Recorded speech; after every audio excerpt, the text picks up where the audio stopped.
Mike Robinson coming to you from Bulldog Stadium. Friday Night Lights, Bedford High Bulldogs versus the Salem Blue Devils.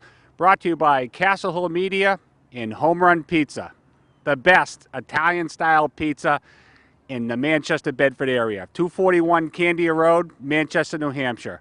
Chicken tenders, Italian-style pizza, subs and salads. Come on down to Home Run Pizza and enjoy some of the best food in the Manchester-Bedford area.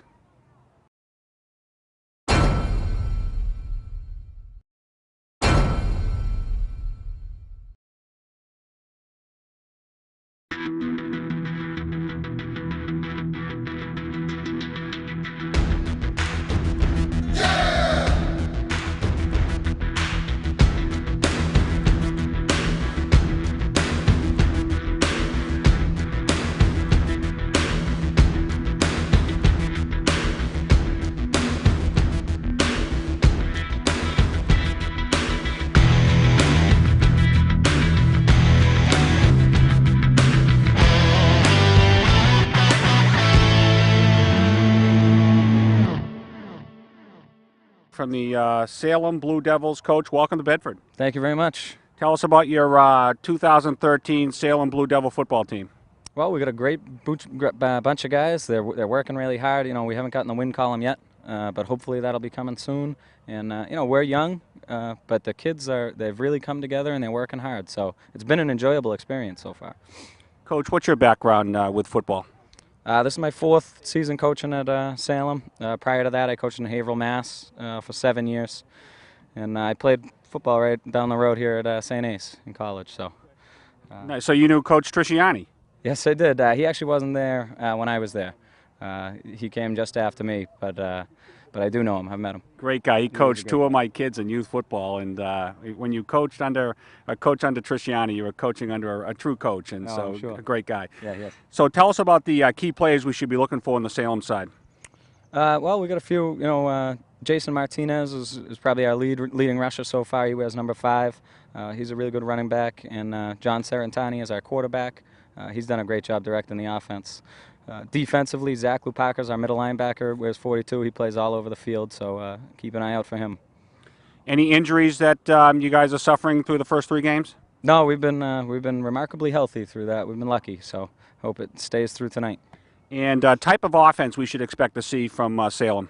Well, we run the wing tee, you know, so we're trying to move the ball on the ground mostly and take our shots through the air. And what do you know about this Bedford team? Came up through the ranks in the lower divisions. This is their first time in Division I, and they're making some waves. Yeah, they are. They're a great football team. Coach Hines does an excellent job. They're fundamentally sound. They got great athletes. We got our work cut out for us tonight. That's great. Well, Coach, thanks for coming. Welcome to Bedford, and good luck tonight. Thank you very much. Thank you. Nice He got cleared, and he's back ready tonight. So you're playing an 0-3 Salem team. Does that concern you that a team that's throw a wrinkle at you guys? Absolutely. I told the guys all week we have a target on our back. They're a good 0-3 team. You know, 2 of the teams they lost were Pinkerton and Concord, 2 teams that'll be in the playoffs. So a lot of, you know, mid-zone dive. They pass enough just to keep you honest, and they run an offense very similar to Spalding, who last year, you know, made us fight for every inch. So we expect, you know, a lot of the same tonight.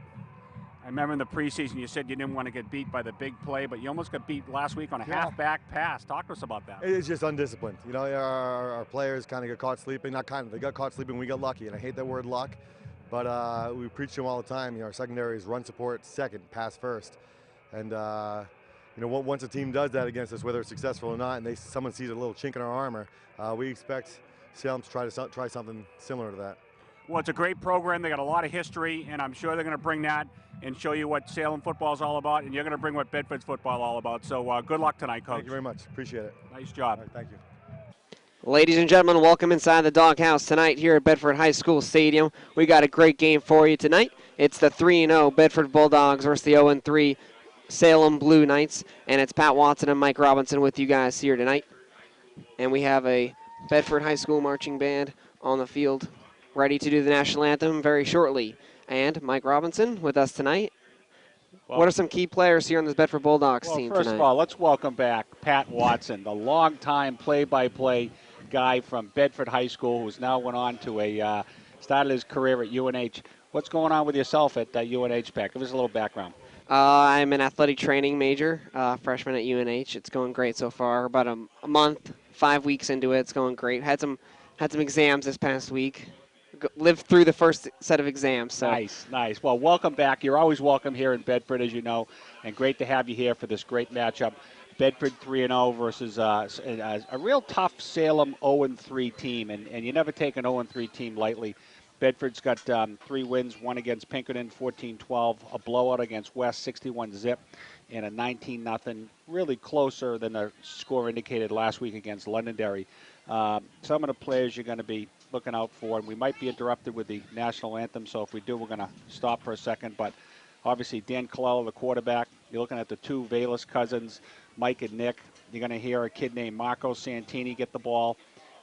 You're going to hear a kid by Collins. You're going to hear these kids. Coach Hines likes to mix it up. He runs left, he runs right, he runs in the center, and he's also going to toss it, some quick, nifty passes, slants off to the left, off to the right. He's been very successful this year, and we expect to see the same type of play that we've seen the first 3 games that Bedford's played. Now, Bedford's coming in tonight and coming into the season with a very unique team.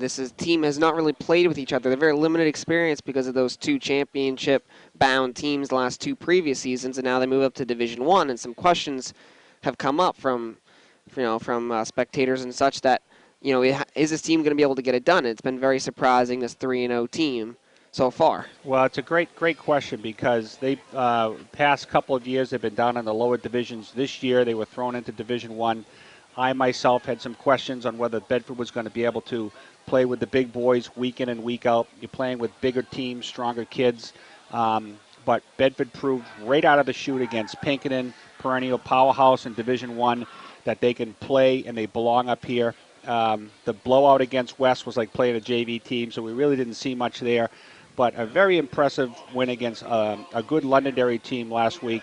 And tonight we're going to see another opportunity against a Division I Salem. Although they're 0-3, we think they're going to provide a test. But Bedford so far has stepped up. And some of these kids, especially the Colella kid, who has been sitting behind the quarterback, a very capable quarterback, James Caparel, the past couple years, and he's really done a nice job. He's shown some leadership, and he hasn't turned the ball over much, if at all.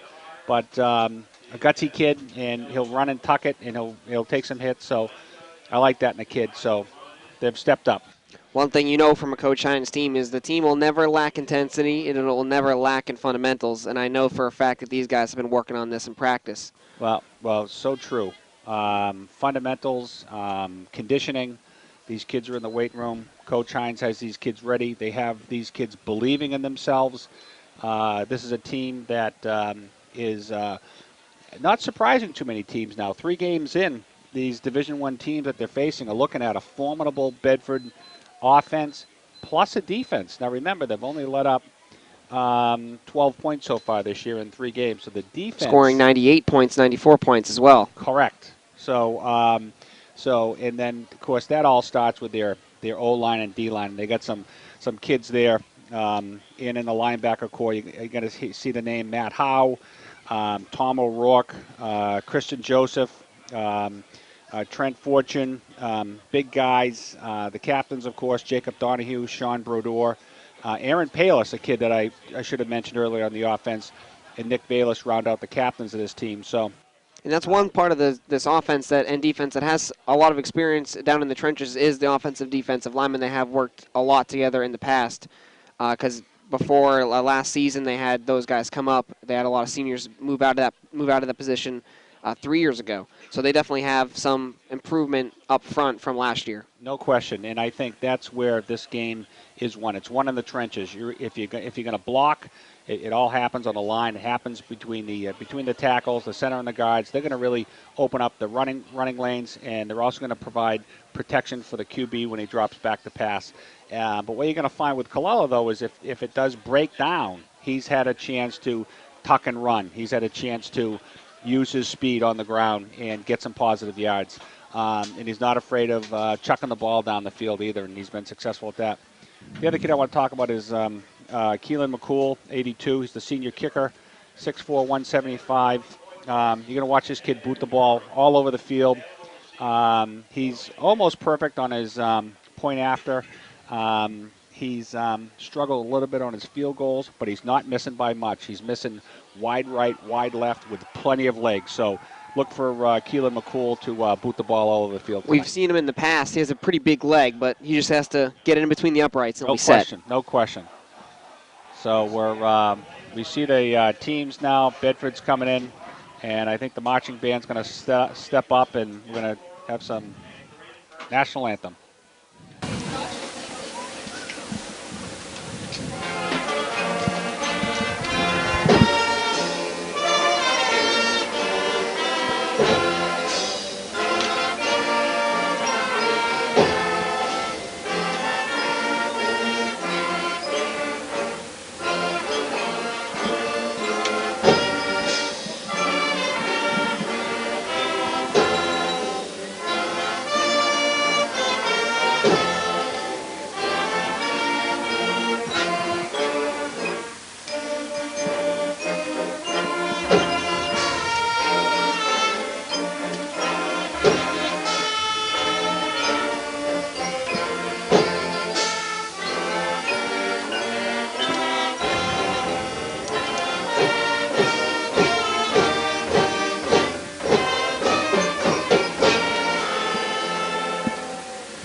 Ladies and gentlemen, it is the Bedford Bulldogs versus the Salem Blue Knights here tonight at the Doghouse here at Bedford High School Stadium tonight.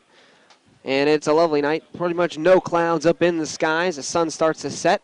We've got 4 quarters of football for you here in Division I and NHIAA football action.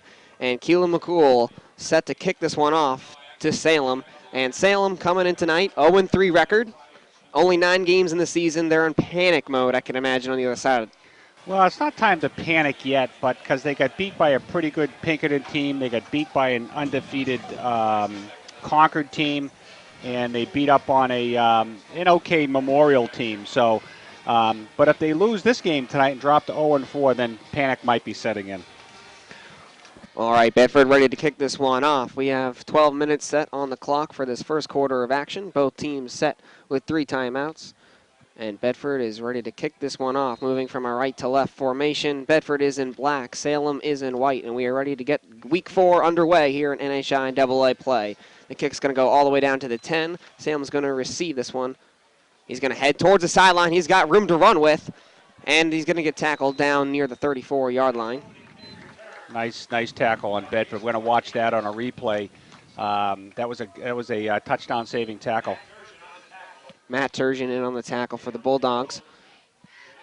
1st and 10 on the 32-yard line. It's the first time we'll see the Bedford Bulldogs defense out on the field tonight, as well as Salem's offense. Blue Devils have a brand new coach this season.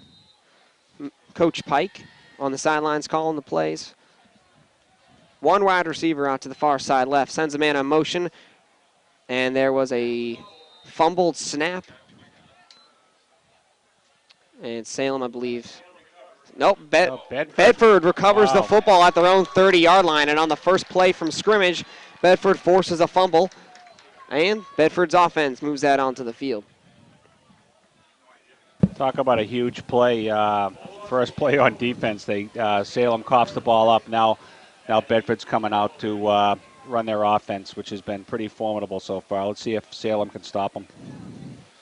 Daniel Cololo, the senior quarterback in the huddle.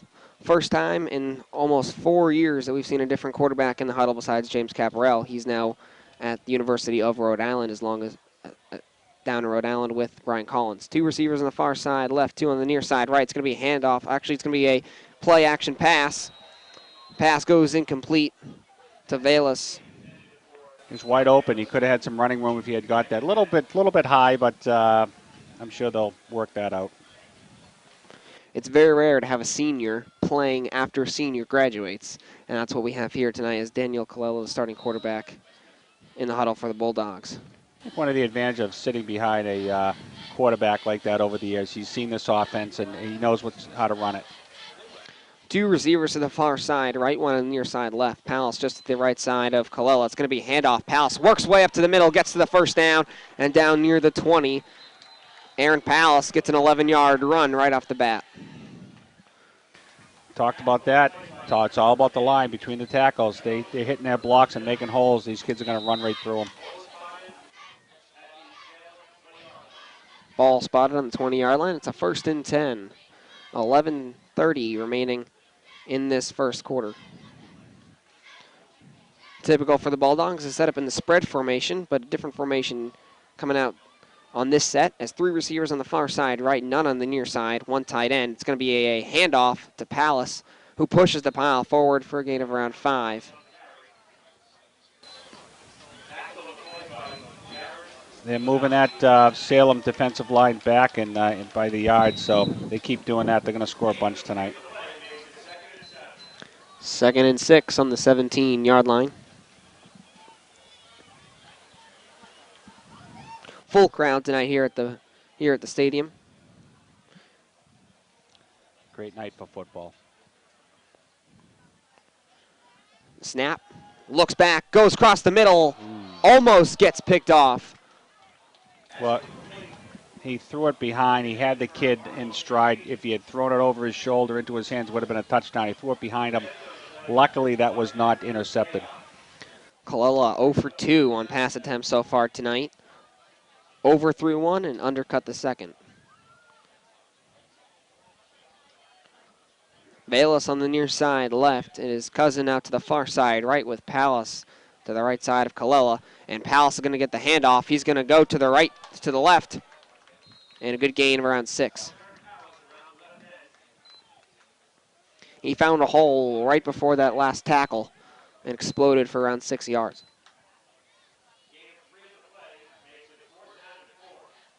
Fourth down and 4. And Coach Hines is going to keep the offense out on the field on 4th down. Definitely 4-down territory. Looks like a pistol formation coming from the Bulldogs, something we haven't seen in previous years. 2 receivers on the near side, 1 out to the far side. He's going to hand it off to Bayless. Bayless is going to rush up the middle. Nice job. And it looks like from here. Yeah, big time. First down. First down.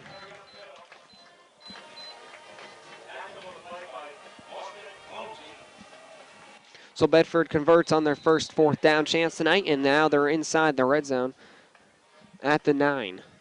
First and goal to go. Nice run, wide open. Bayless hit the hole and got enough for the first down. Once again, set up in the pistol formation. This time, Bayless off to the left of Colella. 1 receiver on the far side, on the big side of the field. The snap. Palace is going to take the handoff right up the middle and gets tackled right at the line of scrimmage. Maybe a gain of 1 if he's lucky. Aaron Palace, also a new player in on this offense, taking the spot of Dylan Yorks. Big shoes to fill with Mr. York. Big shoes, but he's doing a great job, and he's running well this year. He's catching some passes out of the backfield. He's a player, and you're going to hear his name a lot tonight.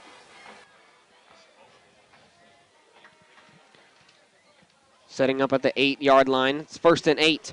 He's going to shuffle this one out to Bayless. Bayless cuts it inside and finds no space to run. Gets stopped at the line of scrimmage. The option pitch coming from the Bulldogs, something new on the offense. He tried going left. He got smothered. Mike Bayless got some speeds, got some wheels. Salem sort of sniffed that out. 3rd and 10. Bedford going to try to score on this play. 8:30 remaining this first quarter. Bedford running down the clock. Here's also a new formation from Coach Hines. Not in the shotgun formation. It's going to be handed off to Palace. Palace is going to rush right up the middle, maybe a gain of 4. Coach Hines looking a little bit more creative than usual on the offensive side of the plays. Well, he's great. He runs it right, he runs it left, he'll run it up the middle, and then he'll hit you with a quick slant pass and catch you completely off guard. Wouldn't be surprised if he keeps us on the ground and runs us right up the gut for a score. 4 yards to go for to end up in the end zone inside the 5-yard line. Once again, set up behind the centerman is Daniel Colella. In the sprinter stance is Palace. It's going to be a pass out to the right side and overthrows him by a whole lot, and that would have been a touchdown for the Bulldogs. So the Bulldogs can now convert on the 3rd and goal. 1st and 10. That was that was over on downs. Kid was wide open, overthrew him. Tough. Bayless, I believe, is now 0 for 3 on pass attempts on that first drive. Not a good start for the senior quarterback. So Salem gets a gift and a non-touchdown for the Bulldogs, and Salem comes back onto the field. They're going to hand it off. He's going to rush way outside to the left and gets his knees taken out by the goal line. Christopher Stanton on the carry for Salem. Mike Bayless and Palace on the tackle. You got a lot of these kids going 2 ways. You're going to hear Bayless, you're going to hear Palace. These kids are athletes, and they're young and they're strong, and they play both sides. So.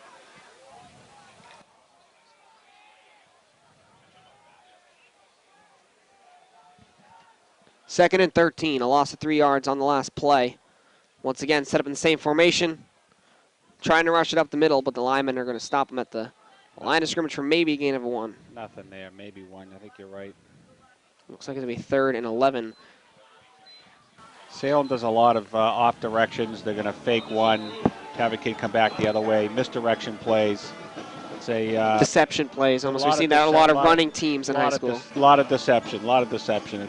And it's been a keynote for Salem football over the years when Jack Gaddy had those great teams and ran the double wing and the single wing. Set up in the triangle formation is Salem. One receiver on the far side, one on the near side. It's going to be a handoff up the middle, and it's going to be nowhere near the first down. So Bedford is going to force them to punt on 4th and 11, more than likely as 6 minutes hit the clock. And Bedford predictably is going to have great field position once again off this kick. Kicking from the 5-yard line. Fourth and long.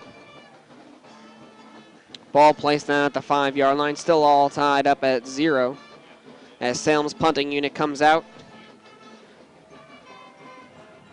Bayless and Bayless back to return the kick. It's going to be a punt. It's going to be a short punt. Fair catch. Caught at the 33. Smart play. Well, Salem's run a total of 4 offensive plays, and I think they've had a total of maybe 2 yards. So they fumbled in their first series, and in this one they were 3 and out. Bedford had a great drive, 10-play drive. 1, 2, 3 passes, 7 runs, got it down inside the 10, and just ran out of downs. So. Well, Salem's kind of lucky that they're even in the positive right now with a couple of negative yard gains and a fumble.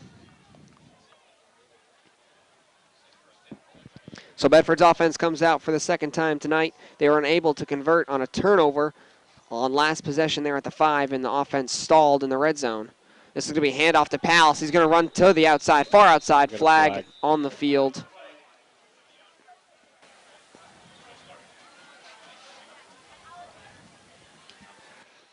Waiting for the call on the field. It's going to be a false start on the offense. So push him back 5 yards, and it's going to be a 1st and 15. Not the way the Bulldogs wanted to start off their drive after stalling within the red zone. They had a couple of penalties. One in particular I remember in the Londonderry game that stalled a drive. These untimely penalties will kill a good football team. 2 receivers on the near side, 2 out on the far side. He's going to send Bayless in motion. He's going to fake it to Bayless and give it to Palace, but Palace may be a gain of 2. The front 6 look very good of Pinkerton, of Salem tonight.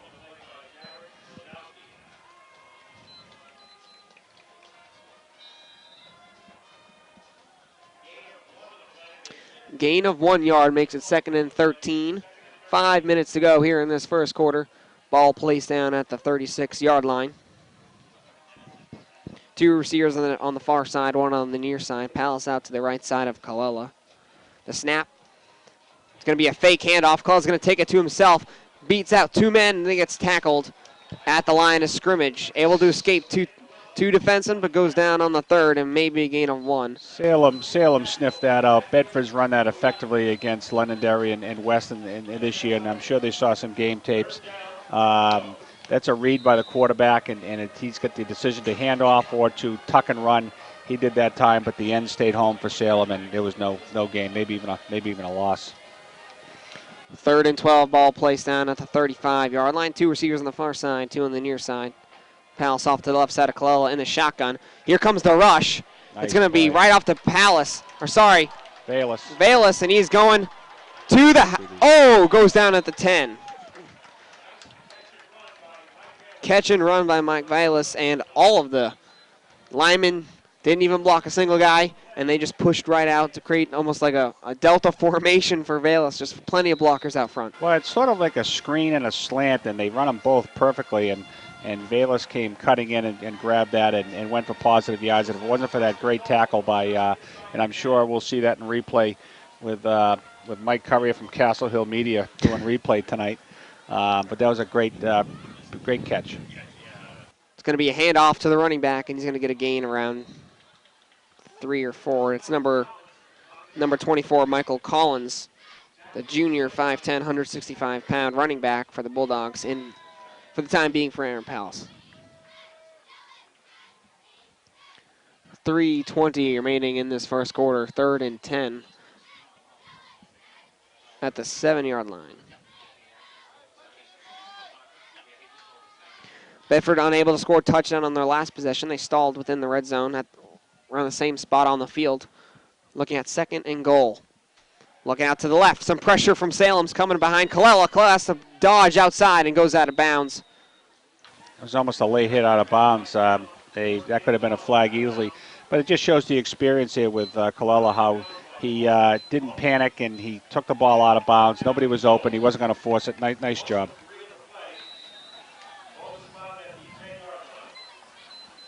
Ball spotted at the 10-yard line.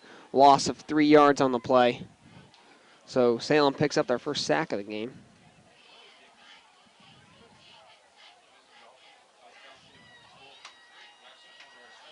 Three receivers on the near side left, none out to the far side. Or right, running back. Collins off to the left side. Bayless looking off to his left, finds Bayless. Bayless looking for some running room, dives in for the touchdown, and Bedford picks up 6. Bedford hits the scoreboard first in the fourth quarter with 3 minutes left. It's 6-0 Bulldogs over Salem, and on their second possession, they're able to punch one in. That was Nick Bayless, again, one of those nifty little slants he catches over the middle. The defense is spread out. He picks his running lanes and marched it right in. McCool for the extra point. Kick is up, and the kick is good.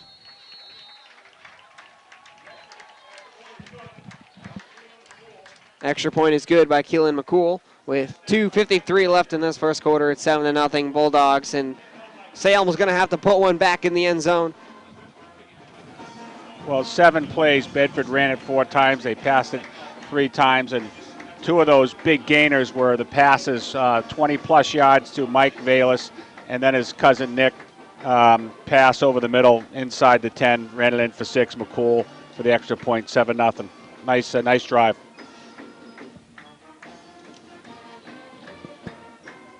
And it's interesting tonight here in Division I. It's the first time that we've experienced this here at Bedford besides the Pinkerton game earlier in the year where 2 bands are here tonight. We have the Salem band out towards the right side end zone, and we have the Bedford band as usual.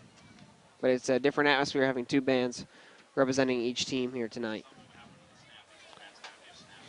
Yeah, Pinkerton brought their band their first time, and I thought there was like 200-plus kids. It was very impressive. And then we were lucky to see the Londonderry band last week, legendary Londonderry band play. A line drive kick from the Bulldogs. He's going to fumble this one around the 15-yard line. Hits towards the middle of the field, and there's plenty of men to trip him down at the 15-yard line. And Salem will come out for the 3rd time, hoping to put some points up on the board.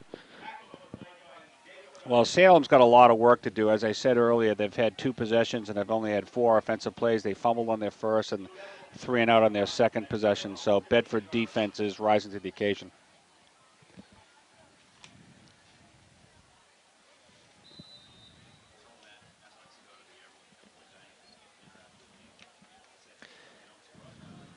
Here comes Salem on their third offensive possession. One receiver on the far side. He's going to send the man in motion. Going to hand off to his running back off to his left. He's going to get stopped with the gain of around 2.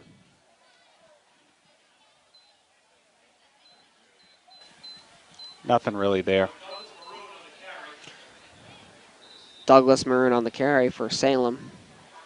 One thing you got to find with these teams who keep the ball on the ground, Salem in particular, that it's going to be a quick game tonight. We only got 2 minutes, 21 seconds left to go in the first quarter. It's going to go quick. Same formation from Salem coming here. One receiver on the far side, sends the man in motion. This time he's going to hand off to the end around, and he's going to try to hit up the middle. And plenty of Bulldog players there around the pile to bring him down. Not sure. He got maybe another 2 yards on that one. Not much. We might get a chance to see Salem put it in the air now because they're going to be third and 7. I might be wrong, but I don't think we've seen Salem on a pass attempt so far. Is that correct? We have not? Have not. Oh, they've all been runs. So it's 3rd and long. 3rd and 7 on the 19. 1:40 to go in this first quarter. 7-0 Bulldogs. One receiver on the near side. One out to the far side. Set up. Sends the man in motion once again. It's going to be a pitch outside. Gets around the end. Hits the 25. Hits upfield. He gets tackled. And it looks like he got enough for the first down and plenty. So he gets the 5 that he needed. And Salem's looking at their first down of the game. First down, yep.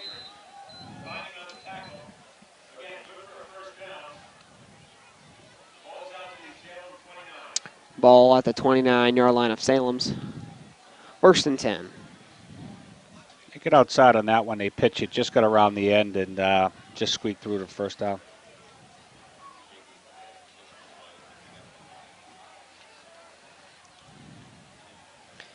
Usual formation for Salem. This one's going to be handoff to the left side running back, and he's going to get tackled for a gain or maybe 1. That's one thing we've seen from the Bulldogs in several previous years is their front line is always very good on the run defense.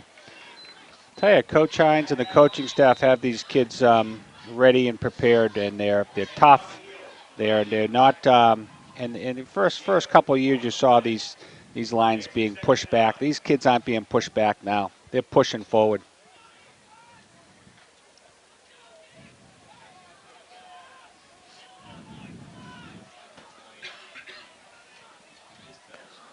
Four-man front for the Bulldogs on this handoff from Salem.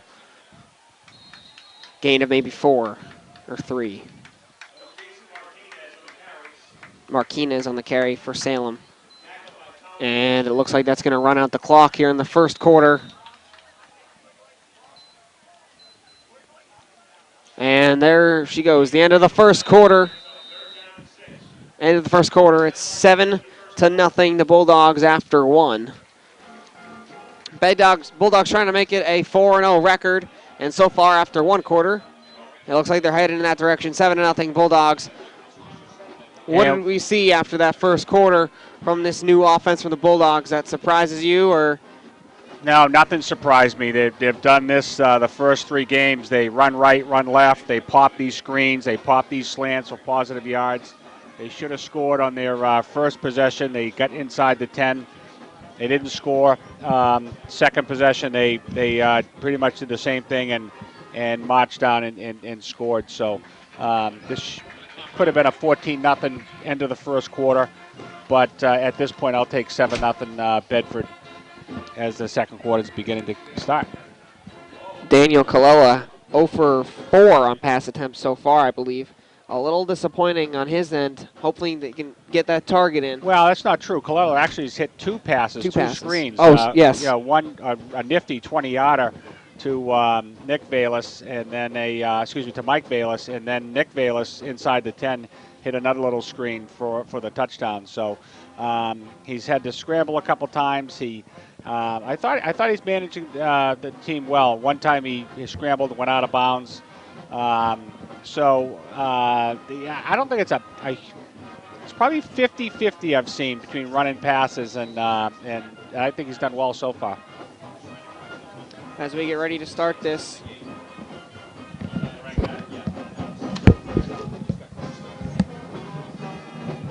As we get ready to start this second quarter, Nice tackle. And the Bulldogs make a nice tackle behind the line of scrimmage. That's a great tackle, and that's Valus. We're going to show you that on replay. Valus comes through the line, gets to his block, and knocks down the running back before he could turn the corner. Great tackle. Setting up 4th and 13, and once again, Salem's going to have to come out with their punting unit.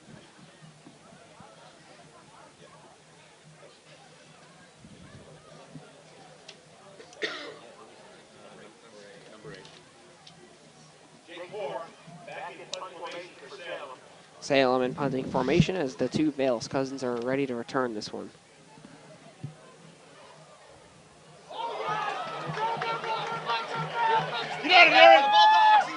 Covered. Oh.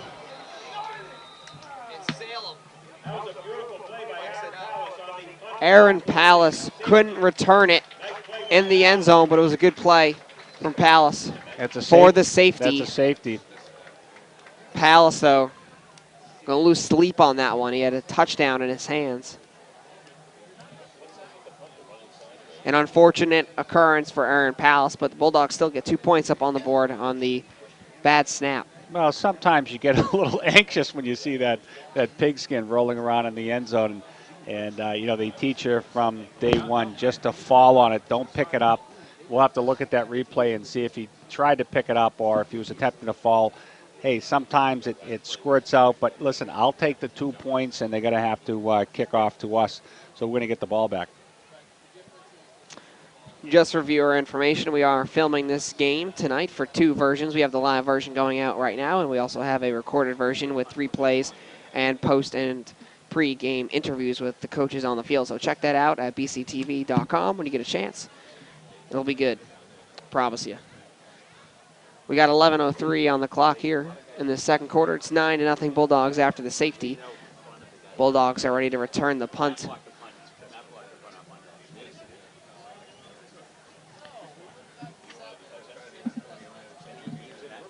Kicking it off from the 20-yard line is Pinkerton off to the Bulldogs. Bulldogs hoping to get good field position.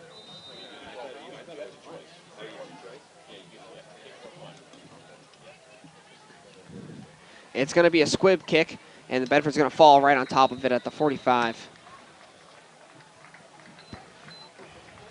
Bedford has yet to have an offensive possession on the opponent's side of the 50-yard line tonight. So great field position for the Bulldogs as they start their 4th possession out onto the field. It's all about field position. Bedford's been dominating in this game, up 9-0. What is it about real estate? What's that? What is it about real estate? Well, it's all about, you know. Location. Location. It's true, yeah. Yeah, good point. The old real estate adage. Yeah, and their location's been good so far, so here we go, starting off on the 44. 3 receivers out to the far side left, none on the near side right. Pallas off to the left side of Colella. Here comes a snap. He's going to look out for a screen right to Valus. He's got plenty of room to run with. He's going to cut back towards the middle of the field looking for some blockers, trying to make something happen out of nothing, and he goes down behind the line. He had at least 5 yards out in front of him, but he cut back towards the middle of the field and loses 5. So it's going to be 2nd and 15. It just shows what kind of an athlete Nick Valus is. This kid had him by the shirt, twirling him around. He didn't go down. He maintained his feet. If he had broken that grip, he could have gotten some positive yards. But nice play. Stayed on his feet. 4 receivers out in the spread formation for the Bulldogs. Snap. Looks back off to his right. It's going to be handed off to Valus again on the screen. Breaks 1 tackle. Trying to get back to the original line of scrimmage as several Salem players in there to make the tackle. Valus, a gain of around 6 back to the original line of scrimmage. Yeah, he lost 6 on that first one. He gained it back on the second one. I like that call. You know, Coach Hines goes right back to Nick on that second play, and he gets some positive yards. I like that. We used to see a lot of screen passes from the Bulldogs back in the Mike Gardner days, back 3-4 years ago. His offense has changed. He's done a nice job. He's evolved over the years. Set up in the pistol formation. Colella rolls out to his left, looking for the pitch option. There it is, off to Valus. Valus gets past the original line of scrimmage and a gain of around 5. but it's still going to be well short of the first down. It's going to be a 4th and around 6 or 7. He might be going for this. They're a little bit they're out of field goal range, so. Well, it's only 3rd and 9. Definitely going for it for sure. 3rd and 9. We got holding against Bedford, so they're going to push it back. That's going to come back. Not a good offensive possession so far for the Bulldogs. Here, it's going to be 4th and very long. 4th and about 20.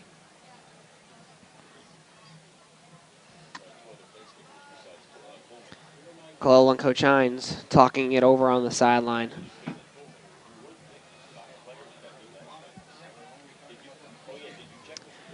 Actually, yeah. 3rd and 20. 3rd and 20 on the 44. 9:30 here in the second quarter. Bulldogs 9-0. They scored a touchdown in the first and got a safety here in the second. Ball placed down at the 46. 2 receivers on the near side, 2 out to the right side. Wide receivers, both Vela's cousins out there with Palace out to the right side of Colella. Colella looking down the field and looking for some space in the pocket. Rolls outside the pocket, rolls on his feet. Finds Colella, incomplete.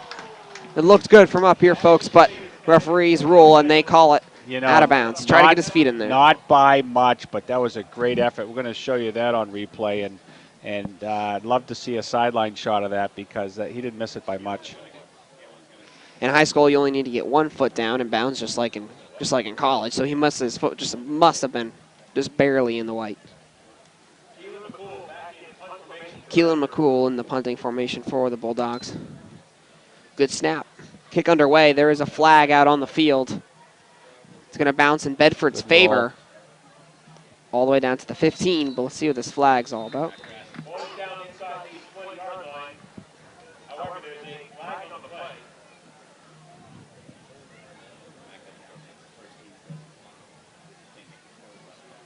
It's going to be a false start on the Bulldogs, so it's going to, or illegal procedure against the Bulldogs. They might make him kick that again.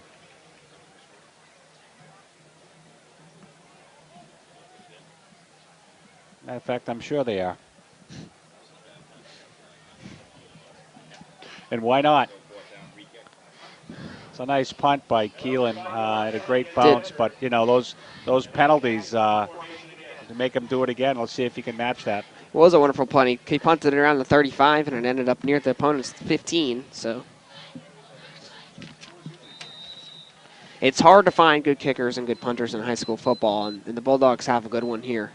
And Keelan McCool.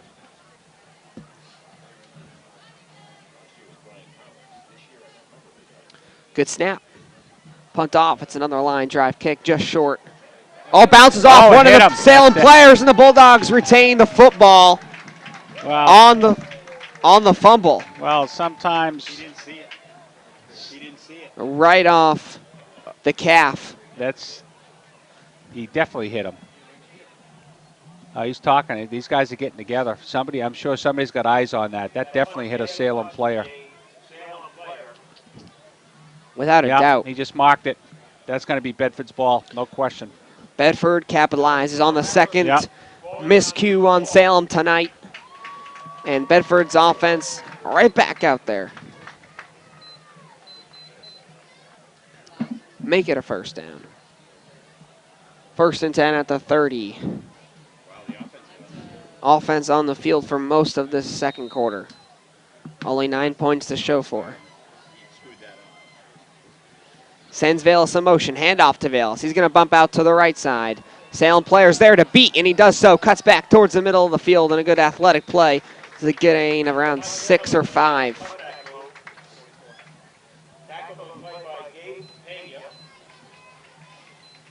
Nice gain. Colella with the run makes it 2nd and 4 at the 24.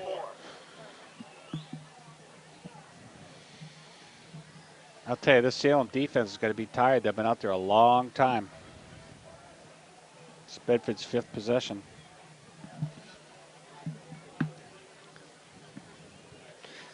One tailback formation, and Colella's going to take it himself and pushes the pile past the first down. That was about a 6-yard quarterback run right up the gut. Look at that line. That Bedford line is just pushing and beating up these Salem kids on defense, and they're having their way with them. That was a beautiful quarterback keep behind the center and the guard for a first down. 1st and 10 at the 18. Inside 7 minutes and 30 seconds in the second quarter. 9-0 Bulldogs. Back to the spread formation is the offense with 2 receivers on the far side, 1 out to the near side. It's going to be a handoff to Palace. Palace gets taken out behind the line for a loss of 1.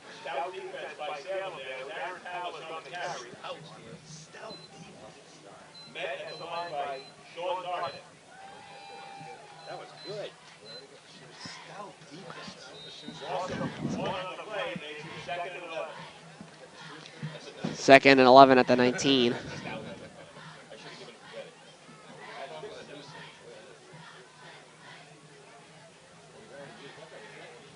Three receivers out to the far side left, none out to the near side. Ball in the near side hash. 2nd and 11. The snap, he's going to roll back. Here comes the pressure. Tries to get out of it, and he's going to get sacked. Salem brings the man down behind the line for a loss of 5, and it's going to be 3rd and long. Well, on Bedford's left-hand side, there must have been some breakdown because you had 2 kids coming in. They weren't even touched. They came right in and they put Kalila down.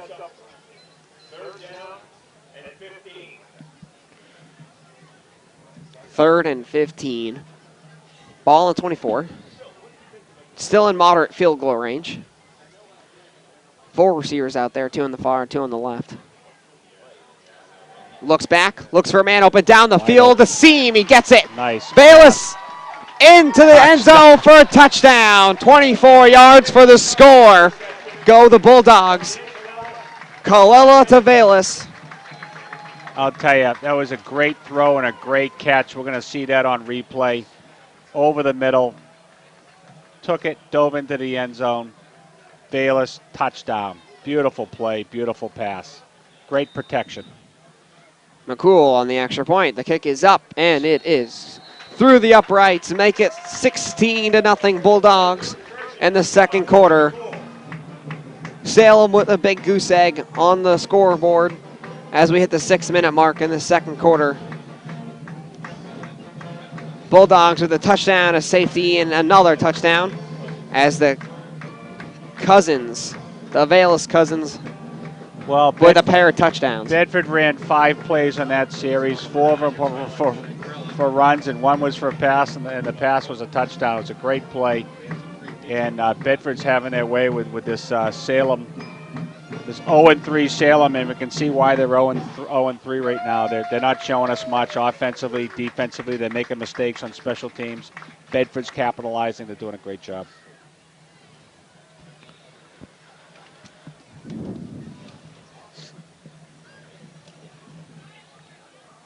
Six minutes remaining in this second quarter. 16-0 Bulldogs over Salem.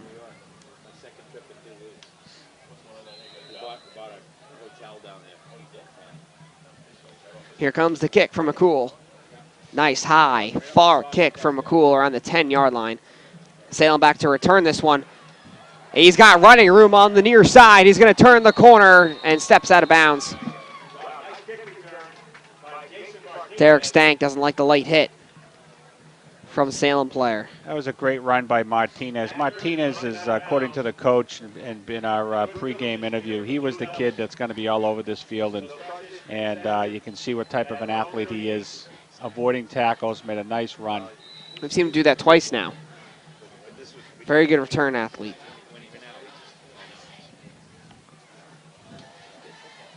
$16-0 Bulldogs.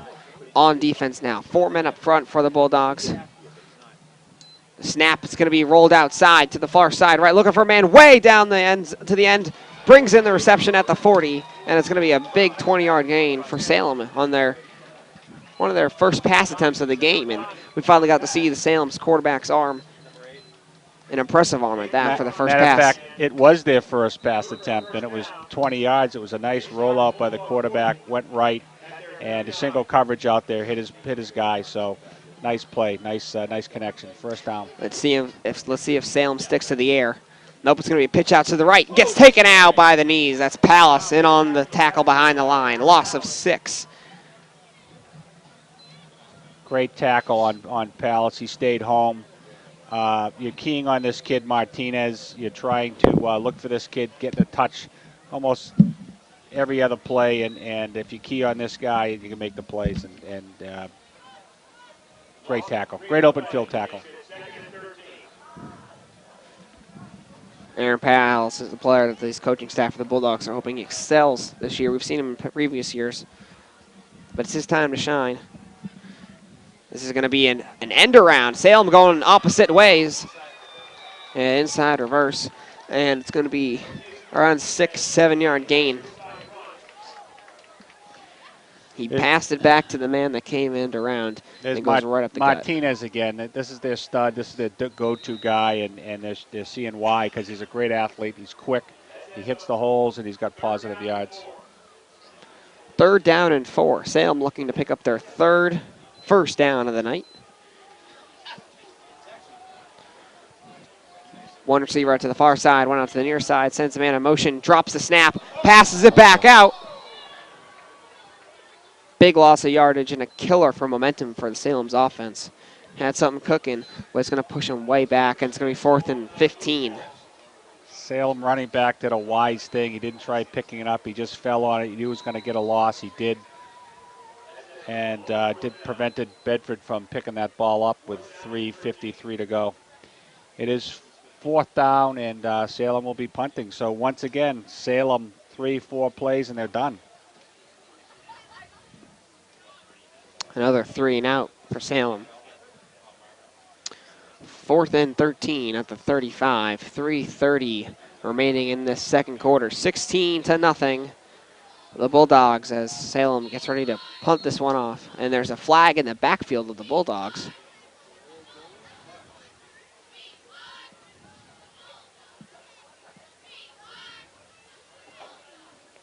And it's a delay game penalty against Salem. So it's going to push him back even more. That's a penalty you don't see too much in high school football, is a delay game.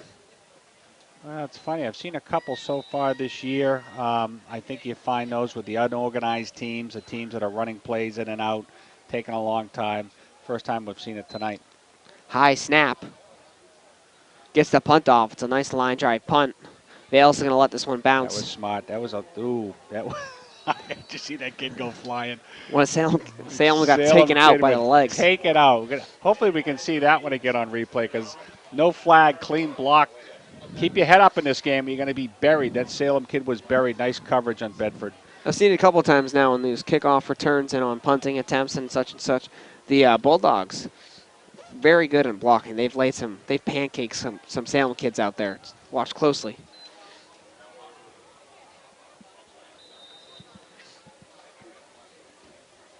First and 10. Ball placed down at the 8.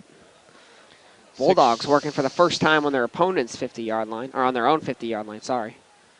It's going to be a handoff to Palace at the middle. He's going to go nowhere. A little unusual tonight for the Bulldogs, setting up in their own zone. Yeah, they've had great field position so far, Pat, and this is the first time they're deep in their own zone. But we got plenty of time, and wouldn't be surprised if they move it down and stick it in the end zone one more time before half. 2:49 to go in the half. 2nd and 10. Ball placed down at the 8. 16-0, sorry, for the Bulldogs. 2 receivers out on the far side left. Here goes the handoff. Tavalis trips up, and there's a flag in the backfield. That looks like holding. That's a holding flag all day long. Half the distance to the goal. Anytime that back judge throws the flag on a play, if 9 times out of 10 it's holding on offense, and that's what it was. So Bedford's going to be pushed back. 2:33 to go. Make the offense's job a little bit more difficult.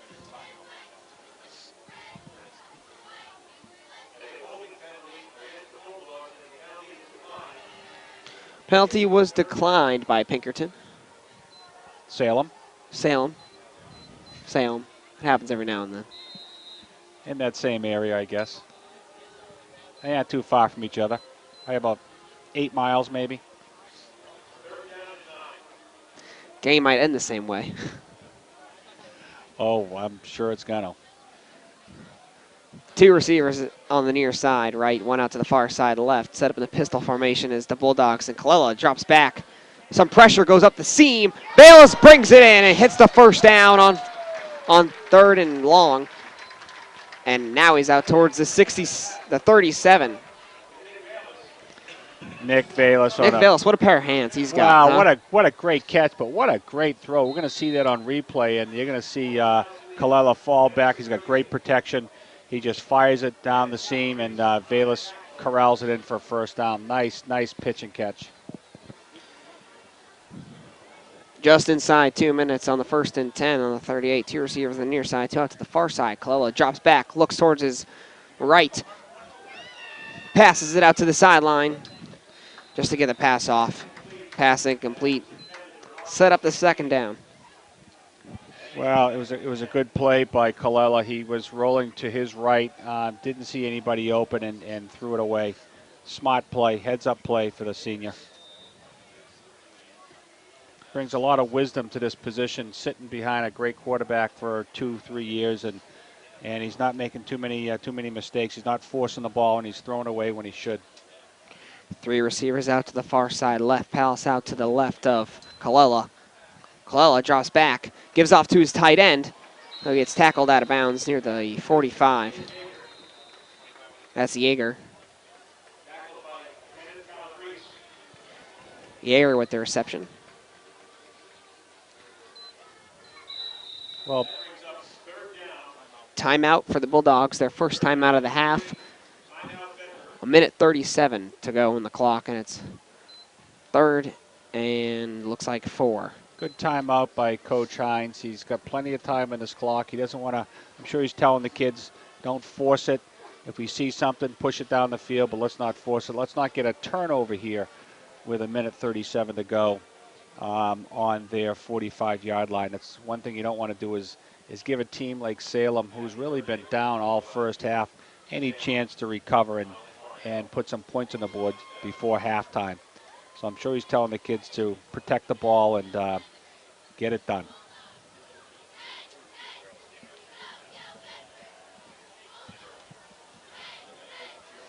One receiver on the near side, right, two out to the far side left, set up in the pistol formation. That's Colella in the shotgun. Bayless off to the backside. It's going to be handoff to Bayless.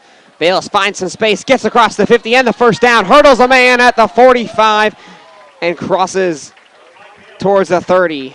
Well, Mike Bayless on the run, a great run, big hold. He hit the hole, and then he leaped over a Salem defender and pushed up another 5 or 6 yards. You're going to see that one on replay, and what a great run by Bayless. First down, 1:31 to go in the half.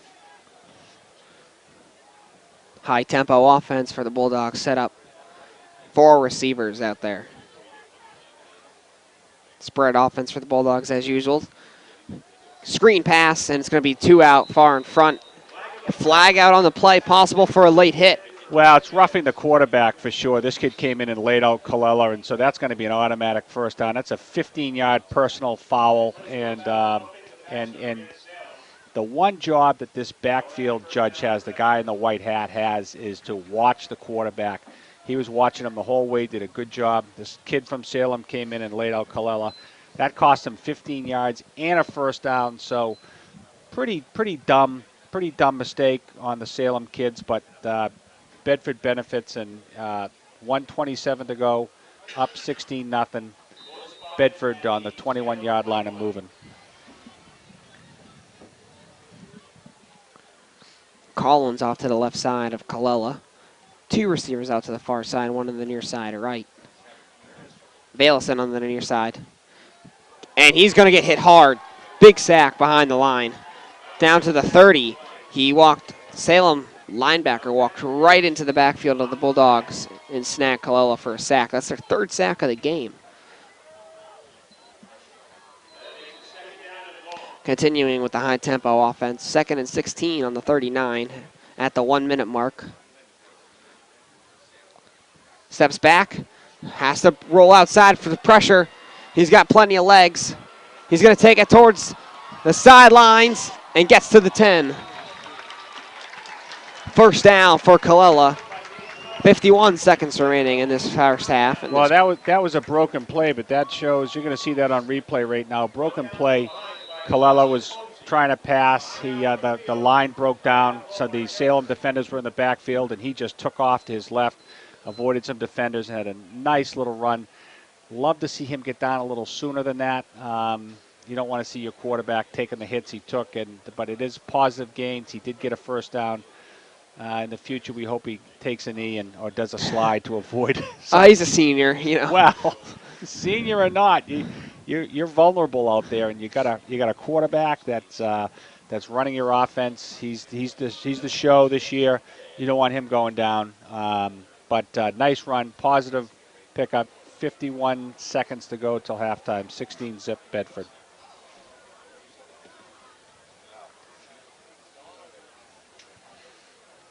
First and goal on the 9-yard line. Bedford with 1 timeout remaining. Salem's got 3.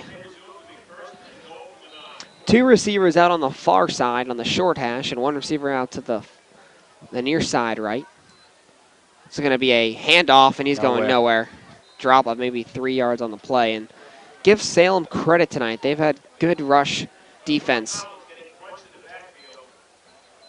Yeah, Collins with the loss there. These Salem defenders were in the backfield when the handoff happened, so there's a little breakdown with the offensive line. Looking to pass up the middle for the end zone. Bayless brings it in over the defensive end and brings down for the score. Put 6 more points up on the board for the Bulldogs. What a great pitching catch. Nick Bayless, with his athletic ability, went over the defender and grabbed that ball out of the air for the touchdown. Beautiful pass, great catch. That's one I want to see in replay. By Captain Nick Bayless. Nice job. You'll see that on replay. Caleb McCool kicks it in for the extra point, make it 23-0. He's perfect for extra points tonight. And that was a play there we've seen Brian Collins do plenty of times in the end zone, reaching over a defensive back, and this time it's Bayless in the end zone. Well, with 2 touchdowns tonight on his part. Bedford overcame a couple of penalties, a holding call, and a couple of nifty runs, passes, and culminated with a Nick Bayless touchdown from Colella. 26.8 seconds to go.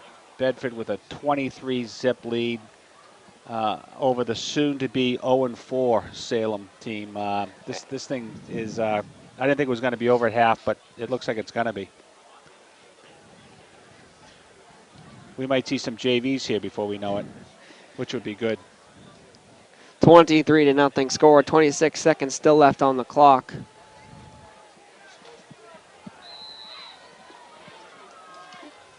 McCool ready to kick this one off the Salem in white. It's going to be a squib kick. Falls on it near the 35. Salem's going to come out with 25 seconds remaining on the clock, and their offense done pretty much diddly squat here tonight. They've only got 1 first down, 2 first downs. 1 pass play that their quarterback does have a decent arm. Yeah, this is their 4th possession, and they've run 10. They've only had 14 plays in this first half, so they haven't shown us much other than that 1 20-yard plus catch. Kickoff return by Martinez. Pretty flat. Sends him in motion. It's going to be a pitch out to the far side. Finds some running room. Stays on his feet past the 40 and picks up 7. Well, once again, Martinez pitched to the right.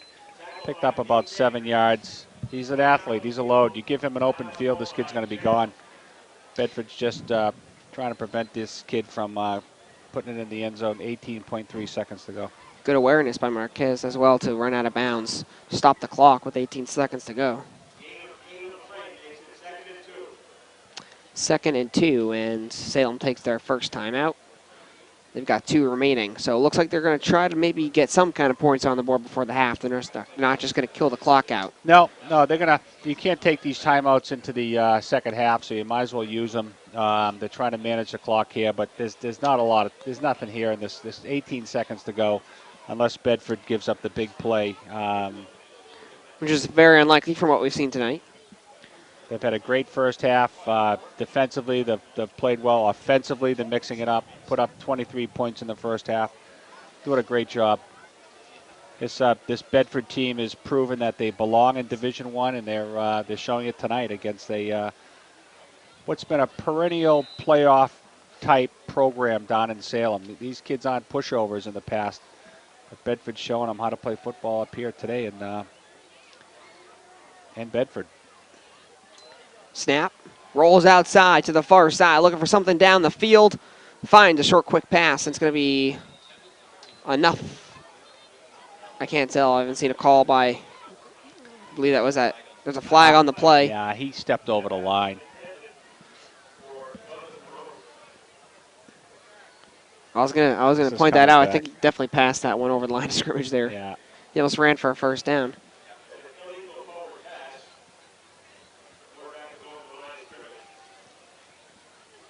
Well, Bedford's going to take this penalty and push him back, and that's a smart move on Coach Hines. Make them get some more real estate. If they're going to beat you, they're going to air it out. They're going to go back another 10 yards and do it. 10 seconds in this first half remaining. 23-0. Salem still got 2 timeouts to work with. Maybe 2 plays at the most.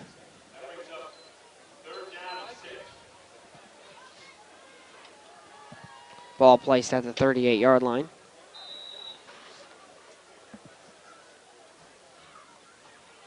Snap, drops back, looks for someone down the sideline, and there's a whistle before play resumes.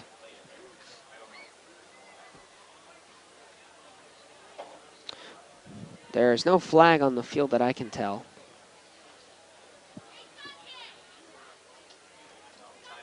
Timeout on Salem. So Salem uses up their second timeout. Coach of Salem, Coach Pike, must not have liked the formation or something that was going on the Salem side. 2 seconds back on the clock. 2 seconds back on the clock, okay?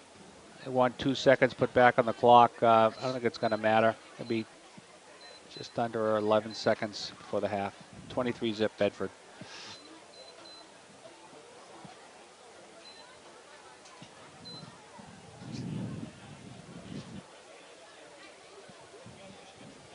.9 seconds to go. Very crucial 10, 11 seconds for Salem here. Well, the only thing crucial about it is that no one gets injured. I can't imagine Bedford's going to give up a big play here, but we'll see. You got to look out for this Martinez. He's their player. He's their go-to guy. Salem hasn't shown much, just one pass, few runs. Only one receiver. There he is in motion. They're looking for him over there. Yep, nothing. Nice coverage. Huge nice play. Loss. That's going to end the first half. Yeah, that's going to run out the first half of play. The Bedfords here at the stadium tonight, 23-0 as they go into halftime. We're going to have a quick analysis. We're going to have Ralph Suazo jump in here. We're going to talk about the first half. Ralph, welcome to the booth. Hi, thanks. What did you see in that first half? Well, Salem is not doing a lot of passing the ball. Bedford showing a good defense. The defensive line is playing real well. And as well as the offensive line, they're controlling the lines on both sides of the ball. Definitely. Now, one thing that we were talking about before game, during pregame, and that we can now allude to about now, Velas and Colella, particularly number 14, Velas. He's done a great job tonight. He's 2 touchdowns so far tonight. Colella hooking up for 3 touchdowns, both with the Velases. And talk about the chemistry between those two. Now, it seems like that last pass, clearly Colella trusts Velas to throw one right over the top, and he knows that Velas is going to come down with it in the end zone. No question. He chucked it up there, and you saw Nick Velas with his athletic ability reach over his defender and pull that in. You've seen that a lot. You've seen a lot of Mike Velas running the ball, and you've seen a lot of Nick Velas catching the ball, and you've seen some positive yards out of the Velas cousins. Bedford line has been doing a great job opening up holes. A couple times towards the end of the first half, they allowed a sack on Colella. Then they penetrated the line, so we had Colella scrambling a couple times. But overall, this has been a positive first half for Bedford, an impressive 23-0 lead at halftime, and And before long, we might see some JV kids in there playing and see how they're doing. Good start for Bedford, I'd like to say. All right, so now talk about the second half. To be a little bit nitpicky here, though, but what are some little fine details possibly for the Bedford offensive line, defensive line coming into the second half? Well, I can't imagine that Coach Hines is happy with some of the penalties that they've been thrown against them. Illegal procedure, a holding. You know, some of those things can be killing the drives, and I think they're going to work on that. I think protecting a little more, having Colella scrambling a couple times, scrambling for first downs and scrambling for passes. But, you know, that's one thing they have to look at. You got to protect this kid, and you don't want him running all over the place. So maybe that's one thing they're going to be working on. Yeah, I'd expect them to see them run the ball a little bit more in the second half, for sure. Well, they're both running teams, and as I said earlier, this thing goes by pretty quick when you get running teams, and I suspect the same thing's going to happen. You're not going to see, from Bedford's point of view, you might see Salem trying to chuck it down the field to gain some points, but with Bedford, I'm sure they're going to try and keep it on the ground, positive yards. So. All right, well, we got a special performance for you tonight. We have two bands performing tonight. We got Salem and Bedford. Salem's up first, so I hope you guys enjoy the halftime show. We'll see you right at the start of the second half. Thank you.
Well, I'd like to welcome to the booth my old friend who I call Coach, Jerry Gappins, General Manager, New Hampshire Motor Speedway.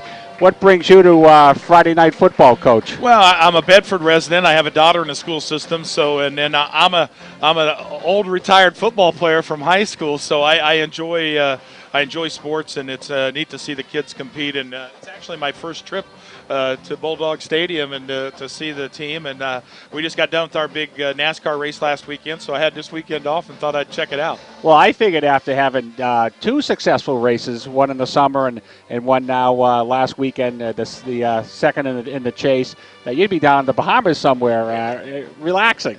Well, that's not a bad plan, but we didn't make it there, so I at least got to the football field. And I love, as I said, sports. I love stick and ball racing, and I really enjoy college. And I remember, what Friday nights were about when I was in high school, and you look forward to that all week and to see the young kids doing that. And I was at UNH earlier this week and got to talk to all three of the major coaches there. They had a media day, and of course, Sean, they go up against Lehigh this weekend with UNH, and the Wildcats, looking good there. And then hockey practice started on Saturday, so Coach Emilio's there, and then basketball. So sports are in full bloom right now this time of year, but I'm impressed with what I'm seeing here on the field from Bedford. Well, up at UNH right now, you got two Valus brothers up there working as a quarterback and an end, and now you got two cousin Valus brothers, so the Valus pedigree football is alive and well here in Bedford. Yeah, I'm seeing that here tonight in this game. But I asked Coach Sean McDonough, I said, hey, I live in Bedford. And I said, Bedford's kind of got a little slant as being an affluent neighborhood. And I said, it's not exactly like the kids are having to fight over the last piece of meat at the dinner table. I said, how are their toughness? Because you got three of them on your roster. And he said, oh, believe me, he said, the Bedford boys hold their own. They're tough. They're very athletic. And he coached for a while at Manchester West when Bedford was feeding into that high school. And he said the Bedford guys were some of his best athletes, and he said they go toe-to-toe with anybody. And you see that with the success. For a high school that's only been in existence 3 years, and look at how competitive they are with all the sports in the state championships, this team getting to 2 state finals. It's pretty impressive about the kids and the programs. And this year, Bedford came up to Division I, the big boy division, as I like to say, and they're 3-0, and they're about to be 4-0 by taking on what was perennial, a very good Salem program over the years. But Bedford, under Coach Hines, has really brought these kids to play, and they're doing a great job. No, it is, and they're moving the ball pretty well there. The defense, they've got a total package. I'm anxious to see how they maybe get to the state finals again. They're looking pretty good, and if they keep everybody healthy, I think they'll make a run for it, and that's quite an accomplishment to move up to that upper echelon. So let's talk a little NASCAR. We got race number 3 coming up. Where is it, and what do you expect to happen? Well, they're down in Dover, Delaware. Dale Jr. Got the pole earlier this afternoon, and Jimmy Johnson's traditionally pretty tough there, and so was Brad Kozlowski. Got his only win in the Chase last year there at Dover, or the last one of the 5 that he had for the year. So I think this is a pivotal race, and you look at Matt Kenseth leading. Kyle Busch is second to points. They've been 1-2 in the first 2 races. And if Kyle continues to have good finishes, he could be tough. And Matt Kenseth doesn't make too many mistakes. He's pretty consistent all the way through. But if they have a bad race and opens the door for a Johnson or somebody else coming up through there, it could make it interesting. Harvick's kind of lurking around there. So I think after this week you'll see it get down to about 7 teams or 7 drivers that have a chance to win it. Which is great, because that's what you want. You don't want one or 2 guys running away with you. You'd like to see 7, 8, maybe more in the chase. Yeah, and that's what I like about this format as opposed to the season long, because usually after 36 races it's down to 2 guys, maybe 3 on a year, and the chase has put that excitement in that you see in stick and ball. Look at what we're seeing in baseball right now with these pennant races. They added another wild card, and it just it keeps the fans' interest up, and it gives the team a chance to compete in postseason, and I like that.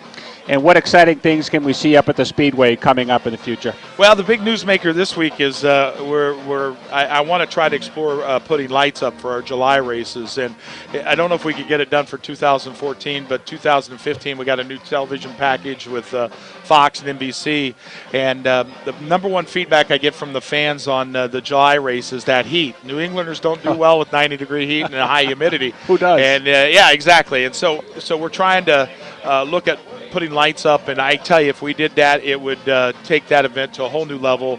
And you look at the popularity of night in all sports. But look what it did for Monday Night Football. If you think about it, it brought it to a new audience, a primetime audience, and New England hasn't experienced that. About 10 races on the NASCAR circuit are run at night. But I would like to bring it here, and I think that would be a big plus. And then having that Chase playoff race in September really is a great deal on our schedule too. Well, it's great having NASCAR in New Hampshire ×2. Some people aren't as lucky as we are. We have 2 races. I know I appreciate it, and I appreciate you coming by.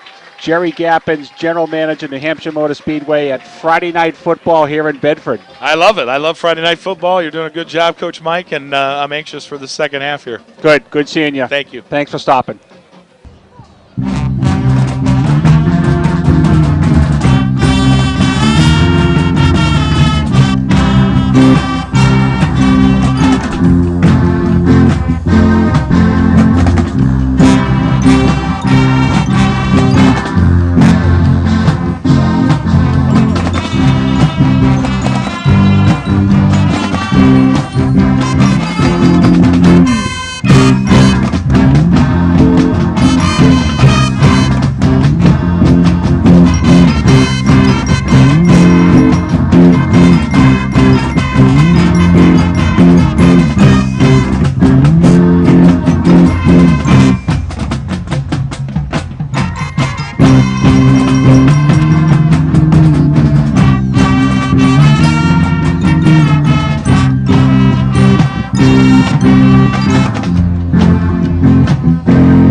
And we are just rolling down the clock here at halftime, waiting to kick off second half. It's 23-0. Well, Bulldogs way out on top. Well, that was a great halftime show. Both bands did a great job, and capped off by General Manager Jerry Gappins, New Hampshire Motor Speedway. Always great to see Jerry, Bedford resident.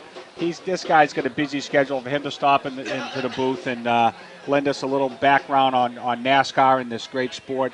Good to have him. So it's been a great halftime show here. Seconds to go, 23-0 Bedford.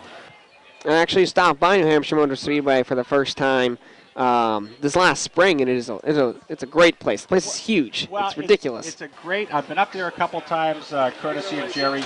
It holds 100,000 plus fans. It is the largest sporting event in New England, and we have it twice a year. And we're lucky to have that racetrack here in New Hampshire, part of the NASCAR community. So great to see Jerry again, and he's a Bedford guy, and he's here rooting on the Bulldogs. So here we go. What do you think, Pat? Second half, first half dominated by Bedford. What do you see? What can Salem do to turn this tide, or can they? If I was Salem, I would start throwing balls across the seam in the middle and down towards the sidelines and just getting the ball, working down the field. I'd almost quit the running game altogether because that's clearly not working for them. And they have proven that they can make something happen through the air. If I was Salem, that's how I would change up my game plan. And on defense, I'd keep on sending the blitz and keep on bringing my defensive backs out into pass coverage. But keep on sending the blitz because Colella, every now and then when he notices a blitz, he'll roll right outside the pocket and hopefully force him to make a bad decision or throw it out of bounds for an incomplete pass.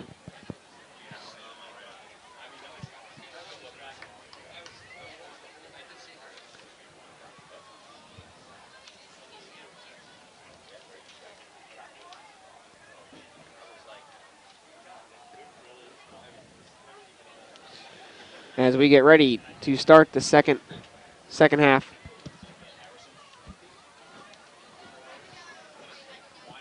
(23-0).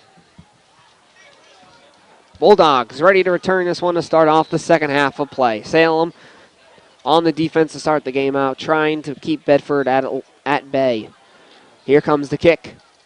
It's going to be an onside kick attempt, and Bulldogs going to catch it right at the 40-yard line. So an interesting way to start the second half. Salem aggressive coming out with an onside kick. You know, why not? If that was the call, they got nothing to lose. They're down 23-zip, and Bedford recovered wisely, and you got usually one of the big guys, big lineman up front. He just grabbed it and fell on it, so that was smart. But to be honest, the biggest thing that I think the Bulldogs need to improve on in the second half is these students over here to my left need to get up. They need to start. They need to start doing. They need to start getting on their feet. Not like the old days when the student body when you were here for 4 years. They were pretty loud and in the game. All right, well, here come the Bulldogs out in the first possession of the second half. Three receivers out to on the near side, right. A nice reception there by Palace. He's going to bring it in. Maybe a gain of around 1 or 2 yards. Colella once again faced with pressure, but made the dump pass off to Palace, and they gained 1 yard. Second and 9 at the 43-yard line.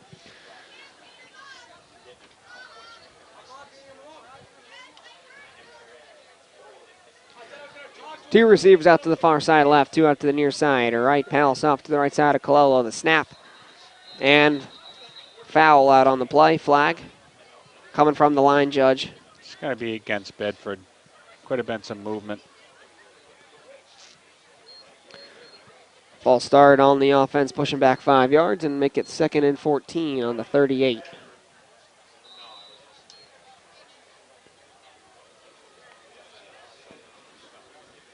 If Salem can keep adding pressure to Colella, get into the backfield, and then maybe doing some stuff on offense, you can see Salem get back into this ballgame pretty quick. Well, if Bedford keeps getting these stupid penalties, and they're going to get a chance to get the ball back. 4 receiver front for the Bulldogs. Snap comes back. Colella looks out to his left. He finds, incomplete pass. Trapped it. A little miscommunication between his wideout. Between Colella and his wideout. So it's going to be 3rd down and long. And the penalties really starting to kill the momentum of the Bulldogs offense. We saw it in the first half, and we're starting to see it here at the very start of the second. Well, that was a little floater by Colella. Just lucky that wasn't picked off. That Salem kid almost grabbed it. 3rd and 14. A little confusion as Collins and Bayless switch sides. Collins goes to the tight end position. 2 receivers out to the far side. Colella sends them in motion. Brings the snap. Here comes the rush from Salem. He steps back right into the 4th sack of Salem tonight. 4th and long. Well, not a good sign starting off the second half. No protection for Colella. He didn't have much. They broke through that line and sacked him.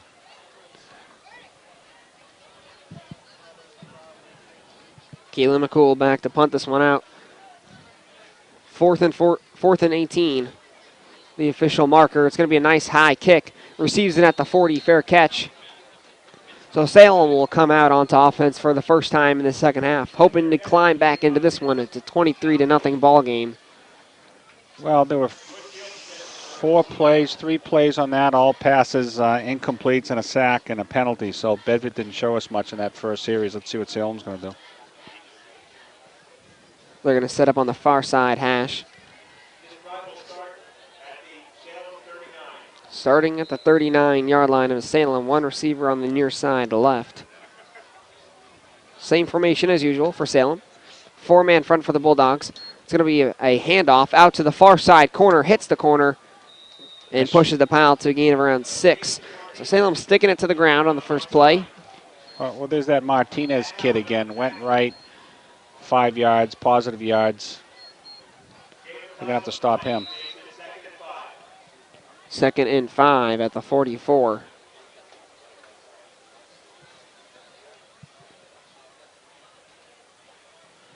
Bedford Bulldogs in black, Salem Blue Knights in white. Patrick Watson and Mike Robinson with you on the 2nd down play for Salem, and the quarterback for the third time tonight drops the snap, recovers his own fumble. 3rd and 5.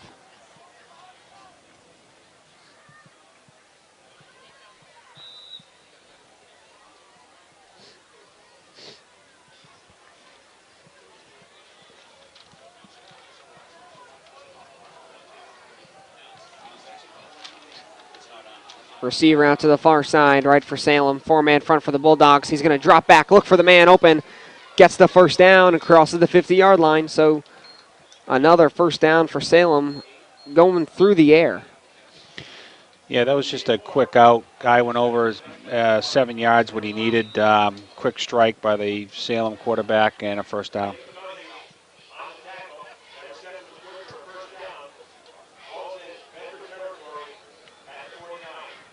One receiver out to the far side, right? 1st and 10 at the 49-yard line. Sends the man in motion, looking for another pass. Same curl route towards the sideline. Picks up about 4. Well, if it works the first time, let's do it again. Almost the exact same play. Just a quick little out. Found a seam in the Bedford defense, and now they're moving the ball. Little mini drive. Let's see what happens, though. 2nd and 6 at the 45. Salem offense starting to pick up some steam. Once again, 1 receiver on the far side right and 1 on the near side left. Sends the man in motion onto the near side. It's going to be a pitch. Looking for some space. Ain't going to find any. Great. Loss of around 5. Great play. We're going to see that on replay. Bedford defensive lineman Eric Glassman came in and stopped that one, and loss of probably 2 or 3 in the background. Good penetration by Glassman. Glassman's a junior, O-line, D-line, 6'1", 200 pounds. 3rd and 9 at the 48 in a big 2nd down play for the Bulldogs. Big down for Salem on the offensive side of the ball. He's going to take it outside the pocket. Looking for a man open down the field. Bayless almost brings it in for an interception, but it's incomplete. And the quarterback got rocked on that play. And there's a flag out on the field. Roughing the passer. He got rocked. Yeah, we're going to show that again in replay. He took a hit, unnecessary hit, and they're watching these kids today. Yeah, it almost was a great pick by Valus, but you're going to get a roughing the passer. Personal foul, automatic 15 yards, unacceptable. I believe that's an automatic first down as well, only in Salem's favor. And another costly penalty on the Bedford team, and that's something that you see with lesser experienced players, is making costly errors in the penalty side of the football game, and it's a cardinal sin. You don't want to make more penalties than your opponent, and Salem has been very good on that side of the football. They have not made many fouls in tonight's game. 1st and 10 at the 34. 7:30 remaining in this third quarter. Salem starting to put together a drive. They're going to hand this one off. Finds a space, flies into the air, a gain of around 4 towards the 30-yard line. Martinez, quick hitter on the right-hand side. Salem for the first time tonight. Sorry, Mike. Salem for the first time tonight, starting to put a drive together and getting closer to the end zone. Well, it helps when Bedford gives a 15-yard roughing the passer to move the ball as well. They had him 3rd and 5, almost had a pickoff. Unacceptable penalty on Bedford's part.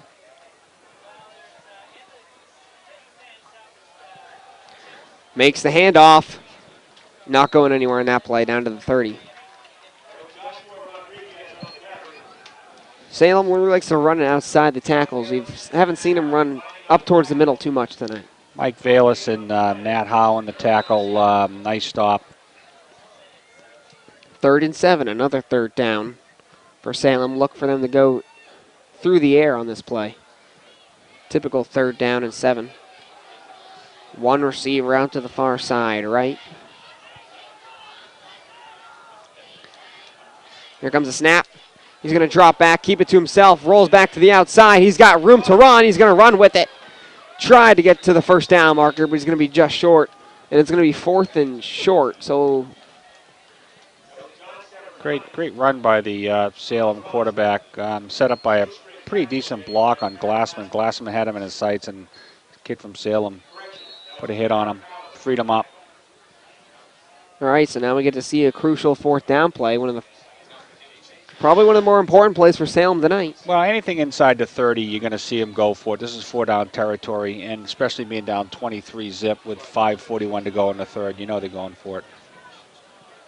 Bedford setting up with 4 defensive linemen as Salem sends the man in motion on the near side. Almost intercepted, and then Salem grabs it after the deflection, and it's going to move the chains for a first down. So Salem with another lucky play. Well, we're going to see that on replay. That should have been picked, and that just bounced in and out and right into the hands of the Salem defender for a first down. Salem for the first time tonight in the red zone. 1st and 10 at the 20, and just inside 5:20 here in the third quarter. Nice, impressive 10-play drive so far for Salem.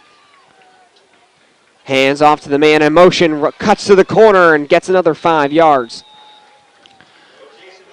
Well, that's Martinez again, running right.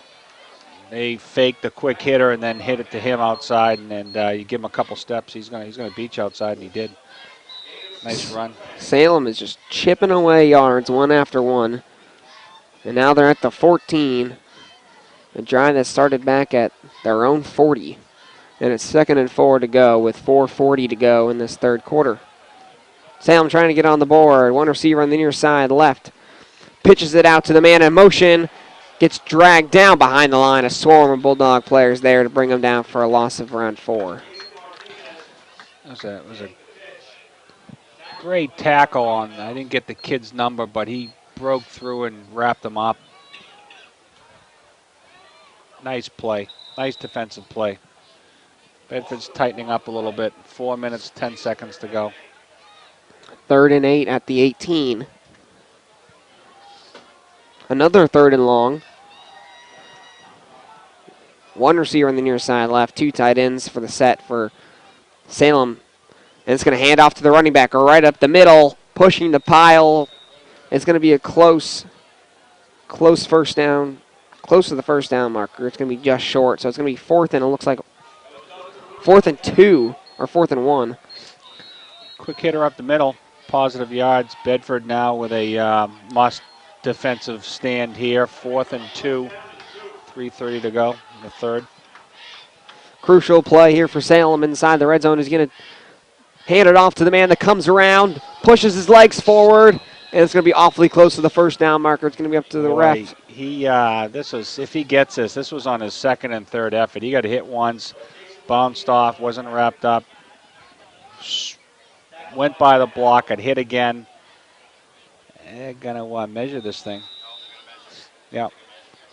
This is close enough to measure. That was, if they get it, it was the second and third effort on that Salem running back. Nice job. Bedford almost had him on the first hit. We'll see.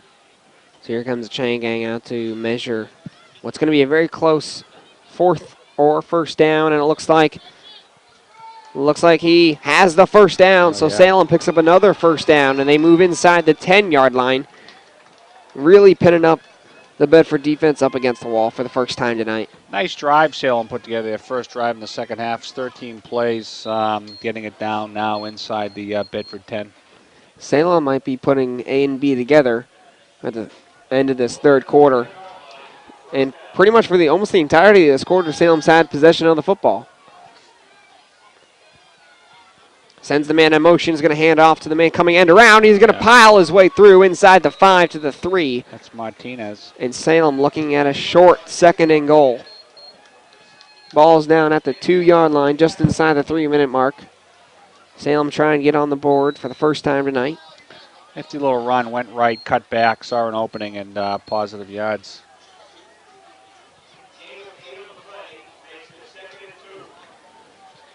Bedford with a 23-point lead at the moment. One receiver in the near side left, one out to the far side right. Sends the man in motion behind shotgun. Maybe a gain of 1. Quick hitter. Fullback first through the holes. Maybe 1, maybe none. 2 minutes, 15 seconds to go, third quarter. So no gain on the play. 3rd and 2. Ball down at the 2 at the 2-minute mark here in this third quarter. See what the Bedford defense has. This will be a great stop if they could hold these guys next 2 plays. Hands it off to the running back, trying to push forward, but the Bedford defense is not going to let him go anywhere. Pushes the pile farther back, and it's going to be fourth and 2. So no yardage gained or lost on the last 2 previous plays. Nice stop. Running it up the middle isn't going to work, clearly. Not on this defense. Doesn't look like it so far. They're holding tough. That was a big play. Minute 30 to go, third quarter. 4th down, no receivers out there. Quarterback sneak, he's going to push it himself. The pile. No, he didn't get it. He did not get it. They had not given it to him. Wow. It's going to be a turnover on downs on the 1-inch mark. What a stand. Bedford's defense no indication. stalls. I don't see any indication yet. Nope. Great defensive stand by the Bedford D on a 4th and 2 quarterback keeper.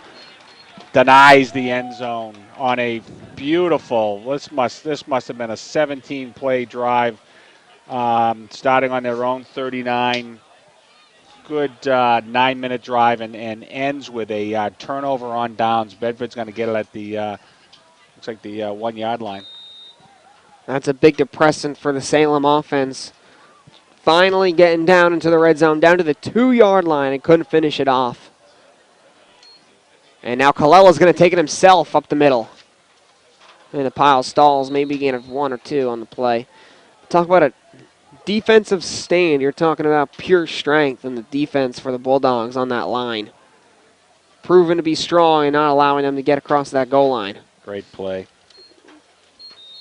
And as we wind down just inside a minute in this third quarter, Bedford keeping the Salem Blue Knights at 0 on the scoreboard. 2nd and 8, ball down at the 3-yard line. 2 receivers in the slot. And another quarterback rush from Colella gets maybe 3 on the play. Carol's watching in Las Vegas. Give a shout out to her.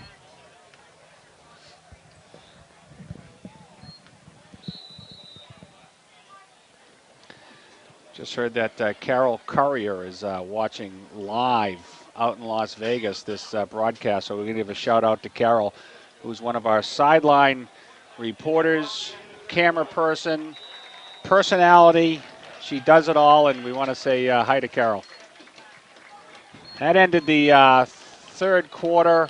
Bedford with a great goal line stand to deny Salem. 23-0 Bedford. Pat, what did you think about that goal line stand? That goal line stance right there is earned in the weight room, I'd like to say.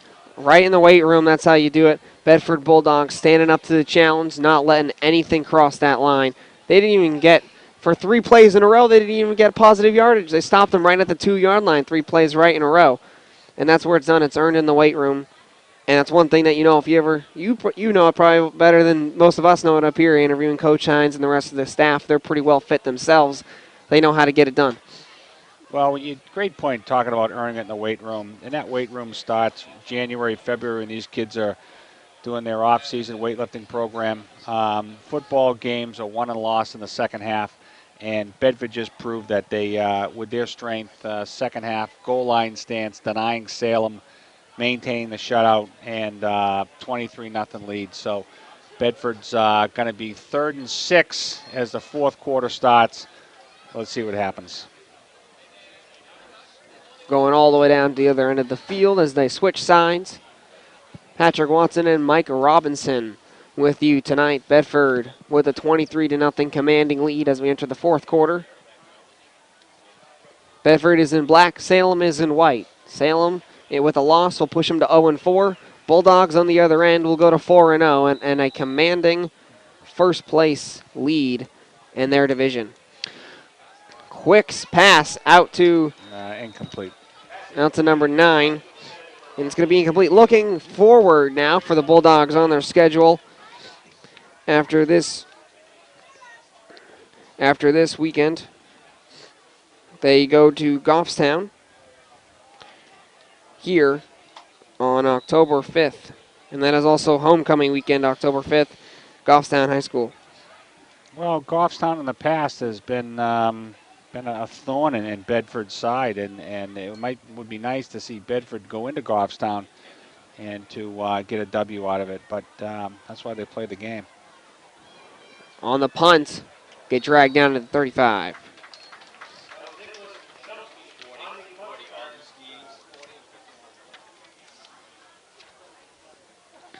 Well, Salem's going to come out for their second possession now, and they're going to have pretty good field position at the Bedford 34-yard line. Salem setting up with decent field position at the 34-yard line, 1st and 10. A goal for Salem should be in the second half to at least get some points on the board. You never want to have a game where you end up with a goose egg. Quarterback rolls outside the pocket, looking for something down the field. Intercepted by the Bulldogs lineman. And he goes out of bounds at the 45. That's number 52 on the Bulldogs. Number 52, Thomas O'Rourke, the junior, 5'10", 205 pounds. Linebacker takes in the interception. Watch the replay on this. There's a Bedford defender just put a stick on this Salem kid after the interception and knocked him into yesterday. So just a great play. Good turnover. Nice job. Bedford picks up their 3rd turnover, I believe, tonight. And it's going to be 1st and 10 at the 44-yard line. 30 seconds into the fourth quarter, just like in the first, and Bedford is ready to pick up after the turnover. And it's going to be a flip out to Vallis. Vallis gained around 4 on the option pitch. Yeah, pitch to Mike Vallis. Did a nice job. Gained 4 or 5 yards. Bedford moving the ball.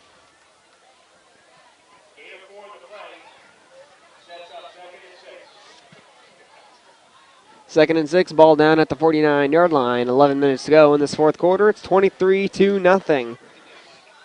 2 receivers on the far side, right, 1 on the near side, the left. Set up in the pistol formation is the Bulldogs. He's going to hand this one off to Pallas. Pallas hits the hole and gets a gain around 2.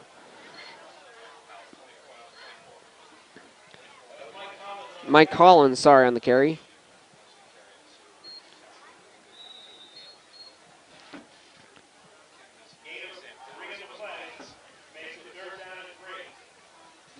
Third down and 3, ball down at the 49-yard line.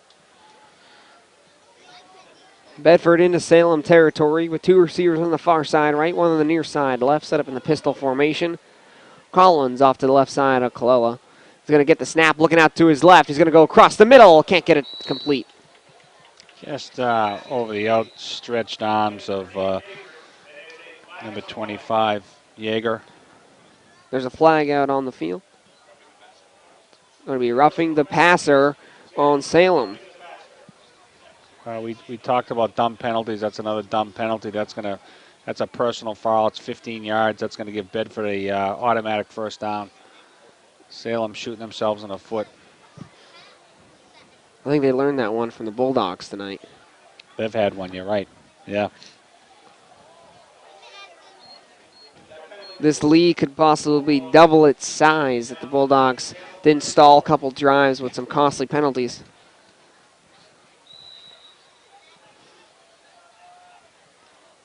Two receivers out to the far side, right, 1 on the near side, the left, set up in the pistol formation once again for the Bulldogs. It's 1st and 10 at the 34. Drops back with some pressure, breaks away from the sack, finds some open air, goes out to the left side to Valus up the middle. Valus back to the sideline, gets the first down. He has blockers in front of him. He's going to take it to the house for 6. Valus, with some room to run, takes it to the house, and his speed does the rest. Wow, you're going to watch this on replay. Valus might have got the touchdown, but Colella broke a couple of tackles on a scramble and found a kid in this Valus wide open in the middle and ran it down for a touchdown. It was great heads-up play by the quarterback, Colella. The buzz around this team is that they're a very athletic bunch of guys. They're very quick on their feet, and we've definitely seen that tonight. Tons of athletic plays, both from the Valuses and from Colella, and the extra point attempt is good. Make it 30-0, an even 30-0 score with 10 minutes to go in this 4th quarter. Bulldogs piling it on here against Salem. Yeah, McCool adds the extra point, 30-0, 10:02 to go. Great play.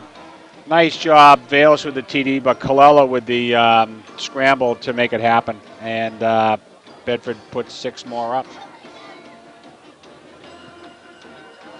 Keelan McCool's been out there for a lot of times too. He's got to keep his leg fresh on all these extra point attempts. He's done a great job tonight. He's 3 for 3 tonight. Keelan's doing a great job. He does it all. He kicks, he punts, he kicks the field goal, and he does the point after. And his sport really is track. He's a high jumper. So this kid's an athlete and making it happen. But I like the way he kicks for Bedford. He's done a great job. Bedford ready to kick it off to Salem, moving from right to left. Across your screen, it's going to be a grounder. He's going to pick this one up, fall on it on the 30 after. Well, I think they learned from the last kickoff. You don't kick it to Martinez because he might run it back. So I think Coach Hines and the coaching staff said to Keelan, just squib it, and that's what they did. So we've seen that plenty of times working in the opposite direction, normally kicking off to Bedford. We've seen that a couple times. They've kicked a little squib kick to prevent Bedford from returning one. Ball placed down at the 32-yard line, 1st and 10. Salem's had a couple of positive drives in this half. Gotten some positive yards. And definitely an improvement from the first half, but still scoreless. This is going to be a pitch outside. Trying to cut the corner, is not going to find any open air. That's a great tackle. No gain on that one. One constant that we've seen from the Bulldogs last couple of years is it's very rare that you see an opposing player break a tackle. Yeah, well, you're not going to break a tackle when you get a kid like Tom O'Rourke out there making the plays, crashing through the defensive kid, crashed through the offensive line and making that tackle for no gain. Nice job, Tom O'Rourke. One receiver on the near side, right for Salem. Now pushes the man out to the far side left, sets the man in motion to extra tight end.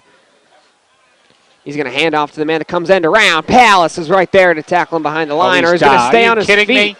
Oh, come on. Now he's going to cut to the corner. Apparently gets the first down and then eventually goes out of bounds at the 50. And it's going to look like the refs are going to give it to him. Well, if there was replay in high school football, it would show it. This kid was down. We're going to show this play. He was definitely down. He tackled him. He hit the ground, and then he got up and ran. I can't imagine they allowed that to go forward, but they did. Replay will show that that kid was clearly down on a great tackle. Salem was lucky on that one. Inside 9 minutes now in the fourth quarter. 1st and 10 at the 47. Quarterback's going to keep it, roll inside the pocket, looking for something to happen down the field. Looking for something. He's going to take it himself. He pushed out of bounds, gain of around 3. Not much of a pocket passer is Salem's quarterback. Every time he's made a pass attempt, he's rolled outside. He's scrambling a lot. He's really, that was great coverage downfield. There was only one guy deep, and it was three Bedford defenders down there. One thing I didn't like on the end of that play was I thought they may have hit him out of bounds, and I think the replay might show that. But, you know, Bedford got away with that one, just like Salem got away with one the play before, so we'll call it even. Works for me. Puts the man in motion, hands off to the man in motion, and their whistle flag on the far side. Line judge.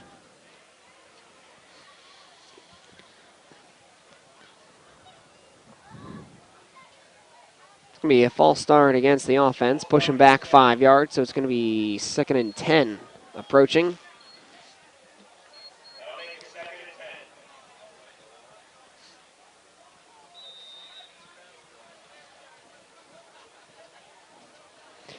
Bedford is playing in Division I for the first time this year in the brandly new named Super Conference, where there's 4 divisions within the one big conference of Division I. Bedford currently at the top of the rankings in their division. He's going to get tackled for a gain of around 4. What is your perspective on the new Super Conference or Super Division? I think it's great. I think they're going to allow more people in the playoffs. I think they're allowing teams like Bedford to step up and play and prove that they can play in this division. I think the adage is if more people can make the playoffs at the end of the year because of it, and that's good for football, and it's good for D1 football in New Hampshire. I'm for it. And looking at the history of the Bulldogs, a short history, but when they moved up to Division III, made the playoffs, went to the championships, eventually lost in the championship round. As he's looking down the field, almost intercepted by the Bulldogs. So they went to the championship when they moved up to Division III and lost. And when they got pumped up to Division II, they went back to the championship back-to-back years and unfortunately lost that one. So hopefully we're looking for the same thing from the Bulldogs this year, moving up to Division I. Well, those were great runs too. That loss to Portsmouth here at home was a tough one because they had all the momentum, and then the following year.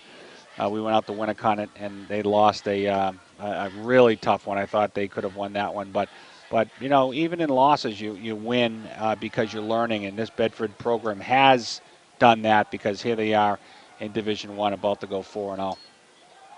Once again, sticking through the air, Salem's going to bring this one in just short of the first down. And that's going to be a turnover on downs, folks. And it's going to be first down for the Bulldogs offense. Well, great play by Mike Valis. And on the play before, Santini almost had an interception. So the Bedford defense, and in particular against the pass, has really stepped up, and they shut down Salem. So Salem turned it over, and Bedford's going to get the ball back. 7:51 to go in the game, up 30-zip. Bedford probably just going to run out the clock as they set up in the pistol formation. One receiver on the near side left, 2 out to the far side right. Bale is behind Kalila in the formation. 7:51 remaining in this fourth quarter. Actually, they're going to break down in the pass, and it's 5th sack for Salem tonight. And here comes the subs in for the Bulldogs. Number 7. Mackenzie Turgeon on the field for the Bulldogs. The backup running back as he comes in, and Kalila back to the huddle. Kalila staying in the game for the time being. 2 receivers on the near side left, 2 out to the far side right. 2nd and 10, ball down at the 30-yard line. Kalila gets the snap, He's going to fake handoff and another sack, the 6th sack for Salem. So at least they're going to have good sack numbers after this game. Well, good sack numbers for Salem means bad offensive line for Bedford. And, you know, you don't want to see a quarterback go down as many times. He's getting beat up a little bit. He's holding his left arm.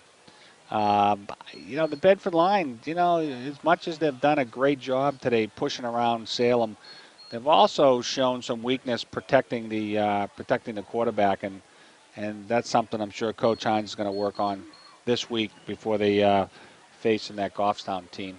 Going backwards is a lot different than going forwards, depending on the offensive or defensive line. As Coach Hines takes a timeout to talk this one over, I'm sure, with his linemen and tell them to get their act together, as it's 3rd and 22. Well, sometimes you know this is a good timeout where you're going to sit there and say to the guys, "Hey, listen, you got to protect this kid. He's our #1 quarterback. He can't be taking these sacks."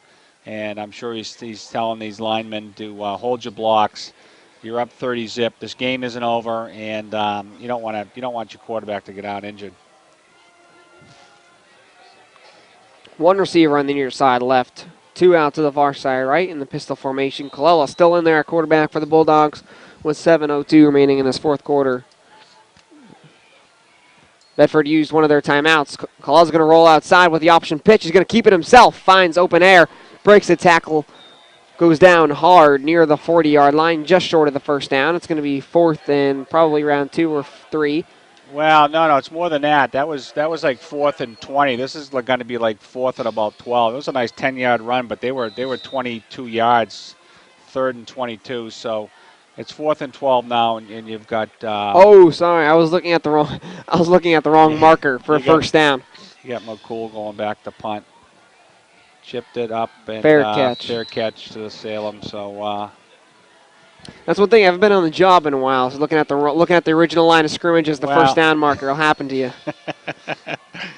Well, listen, for a kid that hasn't been around for a few games, you've stepped right up. You've done a great job here, Pat, calling play-by-play, and you haven't missed a beat. Doing a super job so far. Well, thank you. And will you be back again before the end of the year, or what's your schedule allow you? I'm hoping to get back. Definitely hope to get back one more time. Salem sets up in Bedford zone. Nice 6-yard rush there from Salem. 2nd and short. Inside, almost inside. 6:10 left in the game. Pitch to Martinez, the go-to guy. You know, this guy's been the load all night. Great athlete, just not enough. They don't have enough to overcome this Bedford squad. One receiver out to the far side, one out to the near side. The snap drops back, pocket pass out to the far side, intercepted by the Bulldogs. Pick. Great pick. That was Santini.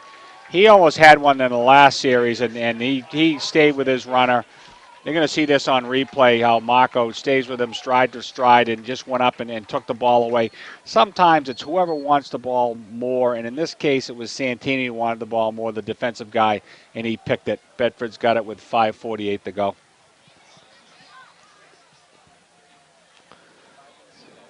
Another turnover for the Bulldogs tonight. First interception of the night for the Bulldogs defense. 3 receivers out to the near side, none out to the far. He's going to drop back into a pass. Looking for something down the field. He's going to roll outside to his right, down the sideline, and he just throws it away. Incomplete pass. I'll tell you, on that one there, he had plenty of protection. I mean, he had all kinds of time to get the ball off, and then decided with nobody open, he threw it away. Smart play. 5:41 remaining in the 4th quarter. I'm expecting Bedford to just run, but they've actually kind of been going through the air of late. Yeah, I'm a little surprised at that too, Pat. Up 30-zip, you'd figure you'd hand the ball off and just run the clock out, but Bedford's going to take it what they can get, and in that case, they thought they could move the ball by passing. So, Colella all alone in the backfield for the Bulldogs. He gets bull rushed, and he goes down for the 7th sack tonight. Yeah, I'm not sure. agree with these call plays right now late in the game where you're allowing your quarterback to take hits like that when he should be just handing the ball off and let this clock grind down. But that's why Coach Hines is down there and we're up here. Yes. Salem at the end of this game might be leading the division in sacks. 5:08 remaining in the fourth quarter. 30-0 Bulldogs. It's 3rd and long. 2 receivers on the near side, one out to the far side. This one's going to be a handoff, and even he gets hit down behind the line. Yeah, there was no gain there. Going to be 4th and 12 now, and Bedford's going to punt it away. 2 sketchy drives for the Bulldogs, those last 2 attempts. Trying to get down the field and burn the clock out, but they're going to hand it right over to Salem. Salem back around the 30-yard line to return this punt. Keelan McCool back the punt. Good snap. High, nice punt. Nice Good punt. airtime. Bounce in Salem's favor towards the 40. Took a Salem bounce, but that was a nice high kick by McCool. Very nice hang time. You know, we got a little bit of a break in the play. I just want to, give a shout out. Joe Sullivan, a longtime educator at West High School, passed away this week. Had some health issues. Great guy, an educator, creative writing teacher, umpire, coach, dad. I know Joe Sullivan once said to us, the best umpire is the one you don't know at the end of the game. That sticks with me, being a Little League umpire. And I just want to give a shout out to the Sullivan family and pass along my condolences on a great guy who's left this earth and has left an impact on a lot of young kids and a lot of young writers and the community and the people from West and Manchester and Bedford. Lost a great guy in Joe Sullivan this past week. So my little shout out to the Sullivan family and to Joe and for all the memories. Really appreciate the time I had spent with them. Thoughts and prayers definitely with the Sullivan family coming from us here at BCTV to you. Salem sets up with 3:40 remaining in this fourth quarter. They're going to hand off with some open space down the center of the field. Crosses the 50-yard line into Bedford territory, and it's going to be a 3rd and short.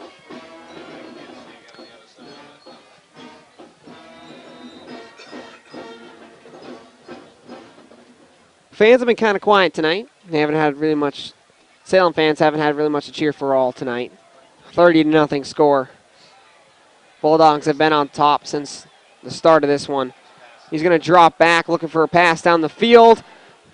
Completes the first down to the 40, down to the 35.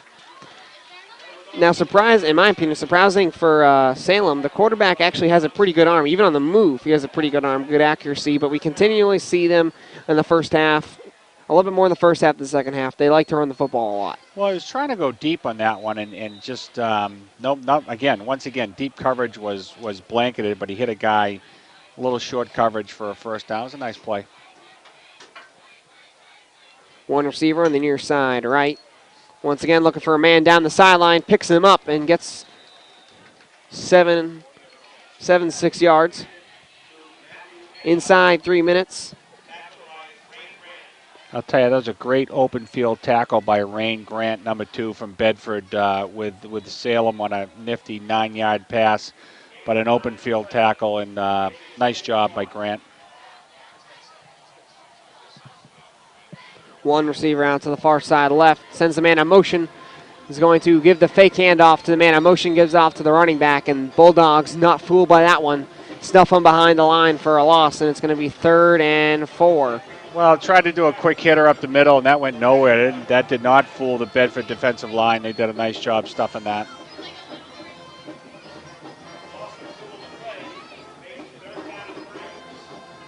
Bedford band sounding as great as usual, sitting right in front of us. Inside 2 minutes in the fourth quarter, 3rd and 3 for Salem, trying to keep their drive alive. Quarterback's going to keep this one himself, finds plenty of room towards the sideline, stiffs arms a man at the 10 and goes out of bounds. And a big play for Salem, one of the largest rushes of the game. Well, great tackle by Connor Harrison. Maybe a touchdown-saving tackle. Wrapped up the quarterback and forced him to his knees. 1:50 to go.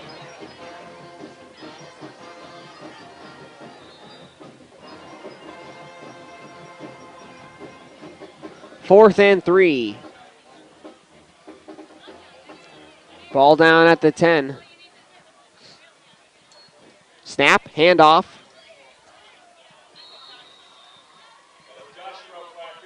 Sorry, that was scoreboard was incorrect. It was a first and 10 opportunity. Yeah, their first and 10. That was a 2-yard gain. Stop by Bedford. This would be nice for another defensive stop by Bedford like they had with Salem's first drive. See if they can test this defense from allowing Salem to get their first points of the game. Second and goal for Salem. The pitch. Trying to find some open room. He's going nowhere. Not even a blink of open space as we hit the 110 mark. Wrapped up. That was Jacob Donahue, one of the captains, on a great tackle, and then wrapped up by the rest of the Bulldog line. But this is a pride thing now with under a minute to go. Bedford's trying to prevent. Well, they want the shutout, and of course Salem wants to put points on the board. So this comes down to pride right here. Rolls out to the left side, looking for a man. Open the end zone. He's going to take it himself. One man to beat. He can't take him. He gets taken down at the 5-yard line. It's going to be fourth down. Inside 30 seconds.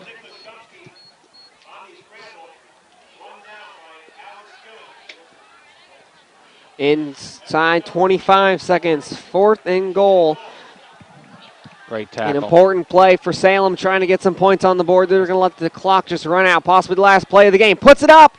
Incomplete. Incomplete. Oh, great stand. Once again, Bedford defense. The first, the last drive for Salem in the game, and it was just as similar to the first drive in the second half where they stopped them on the goal line. Great job. That was pride all the way. Defense, Bedford defense stepped up. Expect Bedford to just come out and take a knee with 12.8 seconds to go. We hope so. And I remember in the Pinkerton game, he had a chance to take a knee to win it, and he handed it off from the snap. And I thought that I asked him about that, and he sort of said that they do have a take a knee play. So let's see if they have one. Set up in the victory formation are the Bulldogs. And he takes the knee. There it is. Good. That's a great win. He's going to let the clock run out, and the Bulldogs are going to take this one to the house tonight. 30-0 is your final score. Bulldogs advance to 4-0, and Salem goes down to 0-4. And the Bulldogs retain that top spot in their conference. And a big win for the Bulldogs tonight. This is one of those games that you look at the schedule and you say, if we don't get a win, that's going to be a big problem area for this team's confidence. But they come in tonight, they get a well-deserved win, 30-0, the Bulldogs. There were some cons of the game, but we're going to start off with the pros. So some pros for the Bulldogs tonight? Well, we're back with our end of the game analysis by Randy Suazo. I know I called you Ralph earlier, but it is Randy, and my apologies. So, Randy, give us your second half assessment of what happened out there. Well, Bedford's defense came up big at the end of the third quarter and again at the end of the fourth to hold the shutout, that third shutout of the year. And big props to the defensive side of the ball for Bedford. And on offense, I'd say it's apparent that they want to be a passing team. We expected them to run a little bit in the second half, but they kept throwing in it. And I think that's because they were a little inconsistent and they wanted to work on some things. Well, they did pitch another shutout, and that's huge. And the defense came up big on 2 goal line stands, and that's a pride thing. And that says a lot about this defense and what to expect in the future. So we're looking to see what type of what character we have with this Bedford program. And the character tells me they're on full steam ahead because they are 4-0, first time up in Division I, and they're showing the Pinkertons, now Salem, Londonderry, that this team is here to play and to win. Bedford really has one gear, and that's full throttle. We've seen that several years now. Coming season in, season out, Bedford always gives 110% because they know that if they don't get that 110%, they're going to get a mouthful from Coach Hines, and they can always guarantee that. So Bedford always high on the field, and they're they're just crazy out there, and you see them all the time. They're diving for balls. They're looking for interceptions, looking after the ball. And something that Coach Hines really brings into all of his games. It doesn't really matter, it seems like, who's playing on the field. It's a very consistent team. You could take the numbers off their backs, and you could almost forget about who they are, and they just fit the model very well. Well, they're playing a system that Coach Hines put together, that the kids are believing in this system, and they're winning with this system, and you can't ask for more than that. So a great victory, another great victory for Bedford to go 4-0, and we're just thrilled to be part of this win tonight. Yeah, I tell you, Salem gave them a little run in the second half, scoreless third quarter. And until that O'Rourke interception, they had the momentum, Salem did in the second half. But what a team. What a team, what a game. And we want to welcome back Pat Watson, who came out of for college to come back and do a game. We also want to give a shout out to Holly, who did some of our sideline pregame announcing and camera work, and I think we're going to see some of her camera work today when we do the next version of this. So, stay tuned for the next version out on BCTV. It'll come out in a couple days, and it'll be have post-game interviews, pre-game interviews, and some cool shots on the sidelines and some cool replays as well. So check that out on BCTV.com. So for Holly, for Randy Suazo, for Pat Watson, my name's Mike Robinson. Thanks for joining us with Castle Hill Media and Home Run Pizza, the sponsor for the pizza tonight. How was that pizza tonight, by the way? Pizza was great. Yeah, well, so once again from Bedford High School, high above the field, Bedford final score 30-0 over Salem on Friday Night Football.